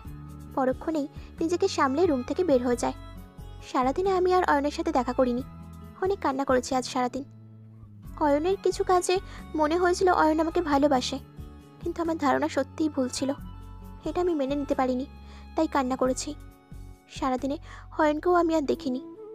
রাত অনেক হয়েছে এখন, অথচ অয়ন এখনও অবধি বাড়ি আসেনি। আমি বালিশে হেলান দিয়ে বসে অয়নের জন্য অপেক্ষা করছি। যতই রাগ বা অভিমান করি না কেন, এখন অনেকটা চিন্তা হচ্ছে। ফোন হাতে নিয়ে অয়নকে কয়েকবার ফোন করি, কিন্তু কোনো সাড়া শব্দ নেই। এক পর্যায়ে ফোন হাতে দিতেই আমি ঘুমিয়ে পড়ি। রাত 2টো। অয়ন রুমে ঢুকে আস্তে করে দরজা বন্ধ করে দেয়, যেন কারো ঘুম না ভাঙে। অয়ন রুমে এসে লাইট না জ্বালিয়ে ফ্রেশ হতে চলে যায়। ফ্রেশ হয়ে এসে দেখলো আমি খাটির সাথে হেলান দিয়ে শুয়ে পড়েছি। তার অপেক্ষা করতে করতে ঘুমিয়েই পড়েছি। অয়ন আস্তে করে আমাকে নিজের বুকে নিয়ে শুয়ে পড়ল। সকালবেলা সূর্যের আবছা আলো মুখে পড়তেই ঘুম ভেঙে যায় আমার। ওঠার চেষ্টা করেও ব্যর্থ হই। কেউ আমাকে শক্ত করে জড়িয়ে ধরে নিজের বুকের সাথে মিশিয়ে রেখেছে। আমি হালকা মাথা উঁচু করে তাকিয়ে দেখি আমি অয়নের বুকে শুয়ে আছি। দেখতেই মুখে হাসি ফুটে উঠল, কিন্তু অয়নের কপালে ব্যান্ডেজ দেখে আমি আঁতকে উঠি। তাড়াতাড়ি অয়নের হাত সরাতে নিলে অয়ন আরও শক্ত করে জড়িয়ে ধরে আমাকে। অয়ন, দেখি, ছাড়ুন আমাকে। দিউ পাখি, সারা রাত ঘুমোতে পারিনি, এখনো তো একটু ঘুমোতে দাও। আজিব, আপনি ঘুমান না, আমাকে ছাড়ুন।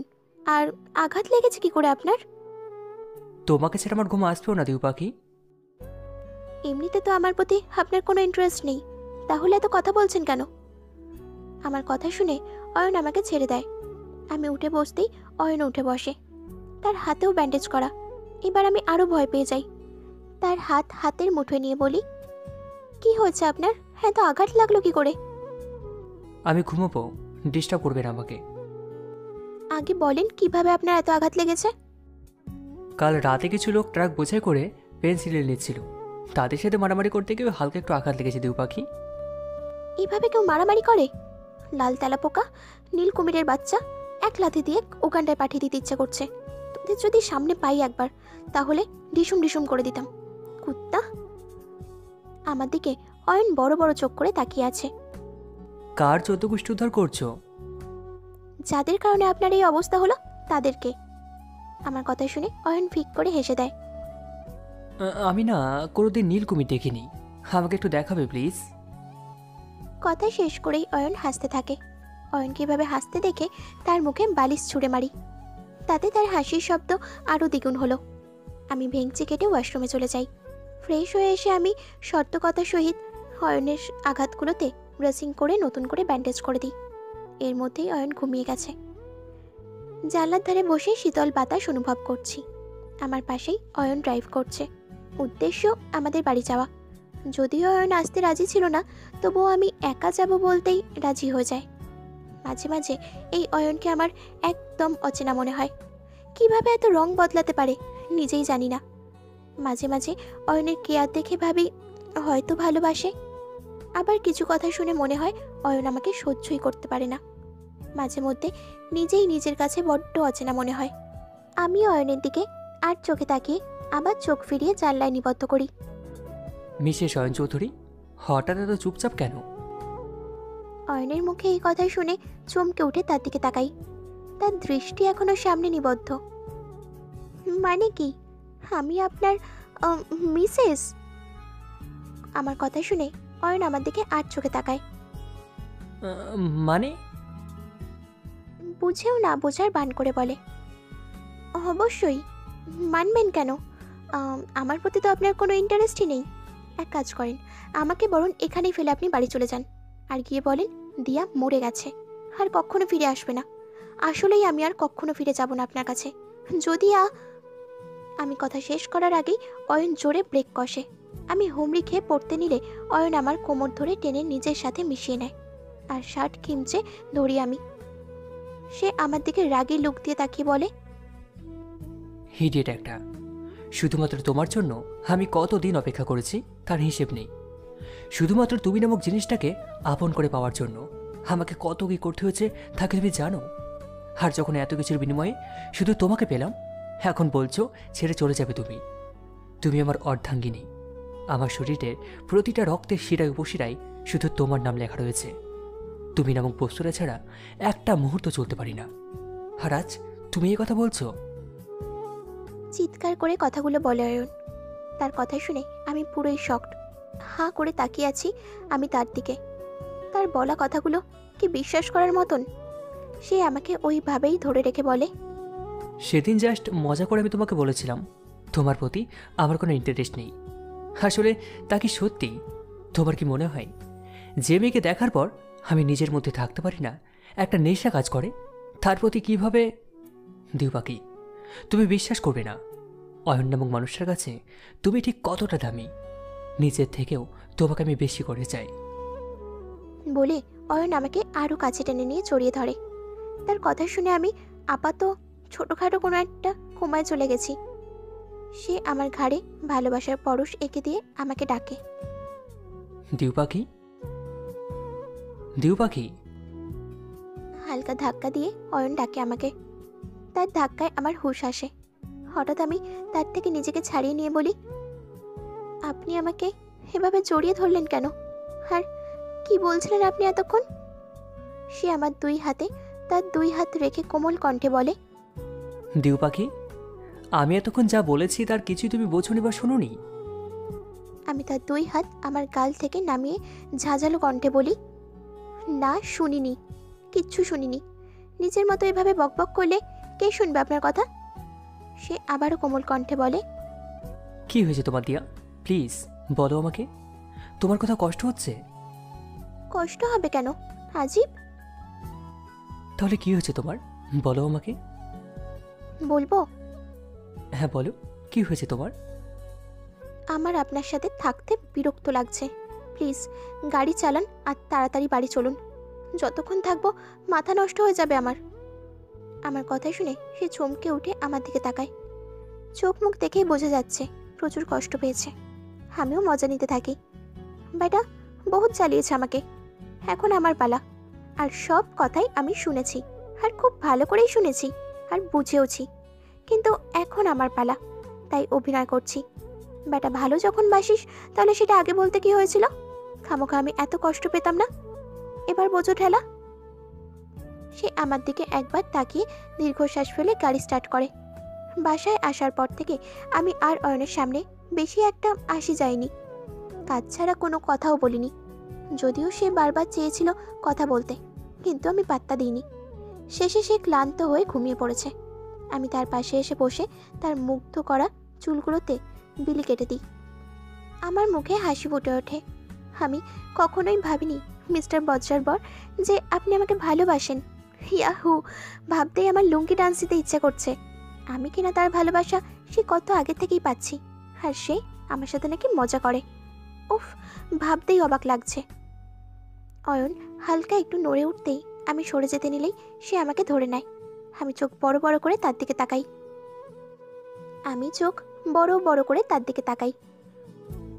আমার ঘুমের সুযোগ নিয়ে কি করেছো তুমি?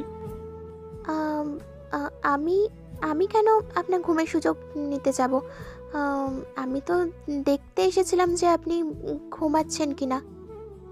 আমার কথা শুনে সে আমার দিকে তাকিয়ে আমাকে এক হাত দিয়ে জড়িয়ে ধরে বলে, লাভ ইউ দিউপাখি। তার কথা শুনে আমি আবার চোখ বড় বড় করে তাকাই। ভাবতেও পারিনি সে এত তাড়াতাড়ি আমাকে এই কথা বলে দেবে। আমি তো ভাবছি তাকে আরেকটু নাচাবো, কিন্তু এখন যখন মুখের ওপর বলেই দিয়েছে, আমি আর কি করব? আরে আপনি না অন্য একজনকে ভালোবাসেন, তাহলে এখন আমাকে এই কথা বলছেন কেন? দিউপাখি, আমি যাকে ভালোবাসতাম সে তো তাকে কথা শেষ করতে না দিয়ে আমি বলে উঠি, ব্যাস ব্যাস থাক, আর বলতে হবে না, আমার জানা হয়ে গেছে আপনি কি বলতে পারেন, ছাড়ুন আমাকে।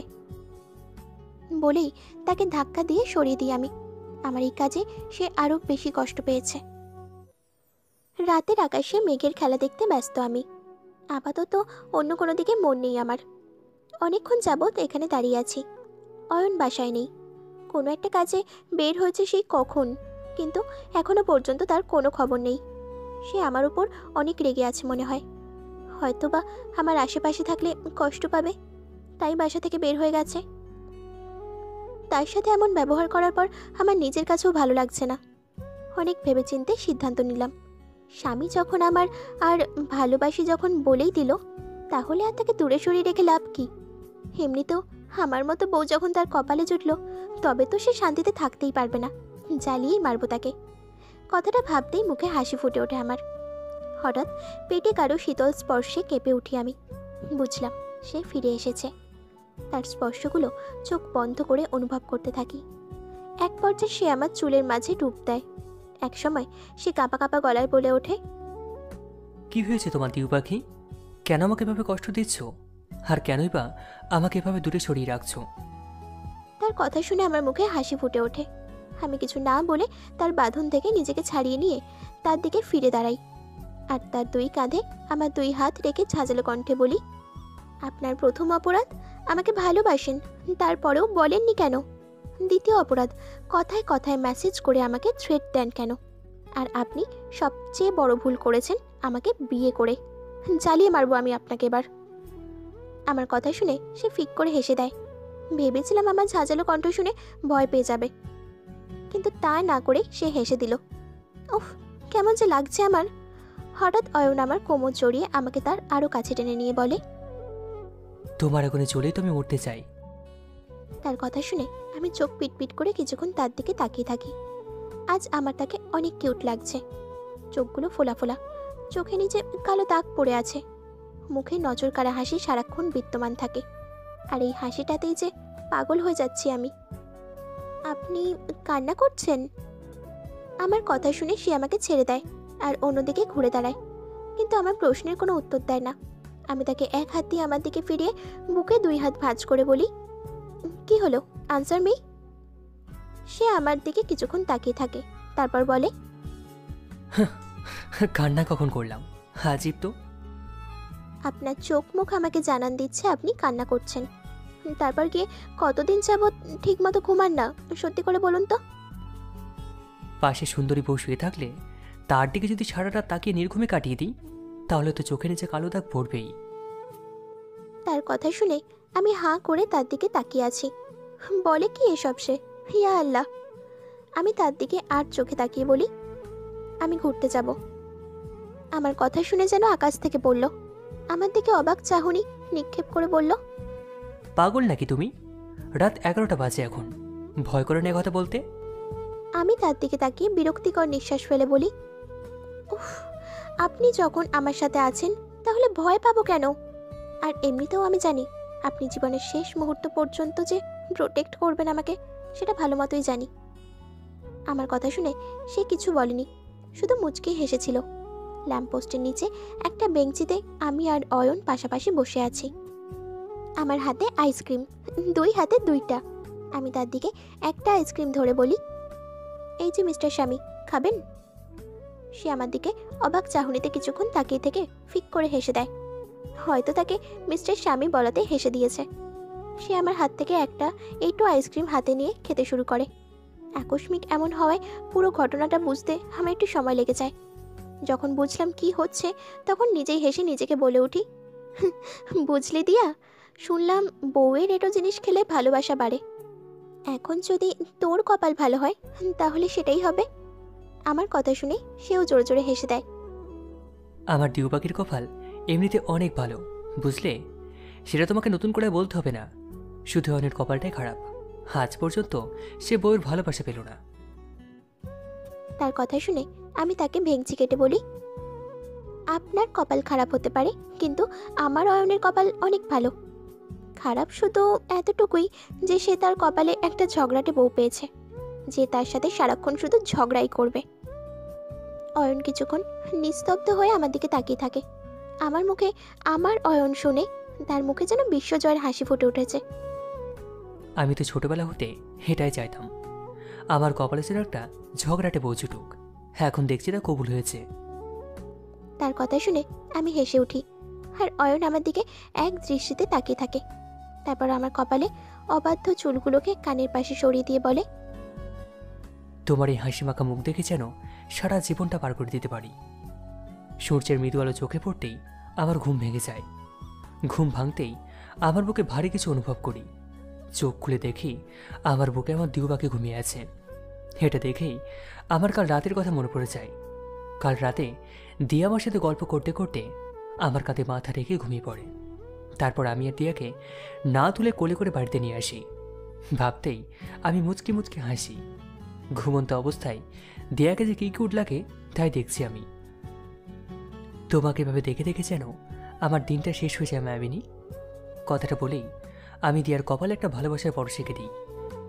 কালো শীতল স্পর্শে কেঁপে উঠি আমি। আমার ঘুম ভেঙে যায়। আমি চোখ পিটপিট করে তাকাতেই তার হাস্যোজ্জ্বল মুখখানা আমার চোখের সামনে ফুটে ওঠে। আমি উঠে বসতে নিলেই সে আমাকে এক হাত দিয়ে শুয়ে আর এক হাত দিয়ে জড়িয়ে ধরে। আমি চোখ বন্ধ করে কাল রাতের কথা মনে পড়তেই তার দিকে অবাক হয়ে তাকাই। আচ্ছা, কাল রাতে তো আমরা রাস্তায় ছিলাম, আর ওখান থেকে তো আমাদের বাড়ি যাওয়ার কথা, কিন্তু আপনি এটা আমাকে কোথায় নিয়ে আসলেন? বারে, যে বাড়িতে সারা জীবন থাকবে ওই বাড়িতে আসলেই বুঝে এত সমস্যা? তারপরও আমরা তো কেবলই কালকে গেলাম, আরও 2 দিন থাকলে কি এমন সমস্যা হতো? গাল ফুলিয়ে কথাটা বলি আমি। অয়ন আমাকে 2 হাত দিয়ে নিজের বুকের সাথে মিশিয়ে নিয়ে বলে, বউ আমার, রাগ করে না প্লিজ। আচ্ছা ঠিক আছে, আমরা আর কিছুদিন পরেই যাব, আই প্রমিস। তারপরও রাগ করে না আমার লক্ষ্মীটা। তার কথা শুনে আমি ফিক করে হেসে দিই। অয়ন আমাদেরকে মুগ্ধ নয়নে তাকিয়ে আছে। আমার বউটাকে সব লোকেই অনেক কিউট লাগে। বেশি কিউট লাগে যখন রাগ করে গাল ফুলিয়ে রাখো। শেষের কথাটা বলতে গিয়ে অয়ন হেসে দেয়, আর আমি তাকে কিলঘুষি দিতেই থাকি। আমার কাজে অয়ন আরও জোরে জোরে হাসতে থাকে। ডিনার করা শেষ হলে আমি অয়নের আম্মুর সাথে বসে অনেকক্ষণ গল্প করি। আমার তিনি এখনো বাড়ি আসেনি, জানি না কখন আসবে। একা বসে বোর হওয়ার চেয়ে ওনার সাথে বসে গল্প করাই বেটার। হঠাৎ আমার ফোনে একটা মেসেজ আসে, রুমে যাও, আর তাড়াতাড়ি তৈরি হয়ে নিচে আসো, আমি অপেক্ষা করছি তোমার জন্য। হিতি, অচেনা পাগল। নামটা দেখেই আমি ফিক করে হেসে দিই। কোনো ক্রমে হাসি থামাতে পারছি না। শেষ পর্যন্ত নিজের বরকেই কিনা অচেনা পাগল বানিয়ে দিলাম। ভাবতেই আবার হেসে উঠি। আমি তাড়াতাড়ি রুমে গিয়ে দেখি খাটের উপর কতগুলো জিনিস রাখা আছে। অয়ন হয়তো এগুলোর কথাই বলেছিল। যাই হোক, আমি আর দেরি না করে তাড়াতাড়ি তৈরি হয়ে যাই। অনেকক্ষণ যাবৎ আমি গাড়ির সাথে হেলান দিয়ে দাঁড়িয়ে অপেক্ষা করছি আমার প্রিয়তমার জন্য। এতক্ষণ দাঁড়িয়েছি, তারপরও একটু বিরক্ত লাগছে না। হয়তো এর নামই ভালোবাসা। হঠাৎ চুরি টুংটাং শব্দে সামনে চোখ তুলে তাকায় আমি। আমার এই মুহূর্তে মনে হচ্ছে আমার সামনে কোনো নীলপুরি আকাশ থেকে নেমে আসছে। দিয়ে একটা নীল শাড়ি পরেছে, সাথে ম্যাচিং করা হাত ভর্তি চুড়ি। চুলগুলো একটু উপরে উঠিয়ে খোপা করে রাখা আছে, চোখে গাঢ় করে কাজল দেওয়া, ঠোঁটে হালকা গোলাপি রঙের লিপস্টিক। ব্যাস, এনাফ। এতটুকুতেই আমি নিজের চোখ সরাতে পারছি না। আমি অয়নের সামনে এসে মুখে হাত দিয়ে বলি, ইয়া আল্লাহ, মিস্টার অচেনা পাগল, আপনি হঠাৎ এত সাজুগুজু করলেন কেন? কি মতলব আপনার? সত্যি করে বলুন তো, আজ আবার কাকে পাগল করতে বের হয়েছেন? আমার কথা শুনে সে আমার দিকে তাকিয়ে থাকে। আজ আমার অচেনা পাগল নীল পাঞ্জাবি, চুলগুলো স্পাইক করা, হাতে ব্র্যান্ডেড ঘড়ি, চোখে সানগ্লাস। উপস, সেই লাগছে একদম। আমি তো চোখ সরাতেই পারছি না। আমি আমার চোখের কোণে একটুখানি কাজল নিয়ে তার কানের পিছনে লাগিয়ে দিয়ে বলি, আল্লাহ, তুমি দেখো আমার বরটা যেন শেষ পর্যন্ত আমারই থাকে। যে লুক নিয়ে দাঁড়িয়ে আছে, ভাবছি কেউ আমাকে মেরে তাকে নিয়ে না যায়। আমার কথা শুনে অয়ন ফিক করে হেসে দেয়, আর কোনো কথা না বলে আমাকে তাড়া দেয় গাড়িতে ওঠার জন্য। আমিও চোখ বন্ধ করে গাড়িতে উঠে যাই। প্রায় 15 মিনিট পর হঠাৎ সে গাড়ি থামিয়ে ফেলে, আর আমাকে গাড়ি থেকে নামিয়ে একটা ফিতা দিয়ে আমার চোখ বেঁধে আমাকে নিয়ে যেতে থাকে। অয়ন, কি করছেন? কোথায় নিয়ে যাচ্ছেন আমাকে? ট্রাস্ট করো আমাকে? তাহলে চলো আমার সাথে। চোখ বন্ধ করে লক্ষ্মী মেয়ের মতো আমার সাথে চলো। আমিও আর কিছু না বলে সুন্দর করে তার সাথে তার হাত ধরে হেঁটে যাই।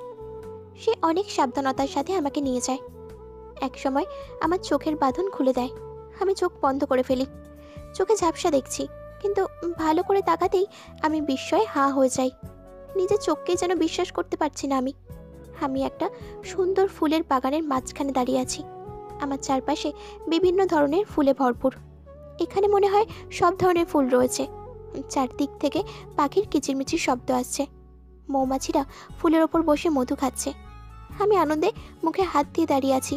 হাত দিয়ে স্পর্শ করে দেখছি আসলে যা দেখছি তা কি সব সত্যি। হঠাৎ পিছনে ফিরে তাকাতেই দেখি অয়ন অনেক ধরনের ফুল একসাথে হাতে নিয়ে হাঁটু গেড়ে বসে আছে। আমি তার দিকে তাকাতেই সে বলে উঠল, তোমার হাত ধরে সারা জীবন কাটিয়ে দিতে চাই আমি। ধরতে দেবে কি তোমার হাতটা একটু?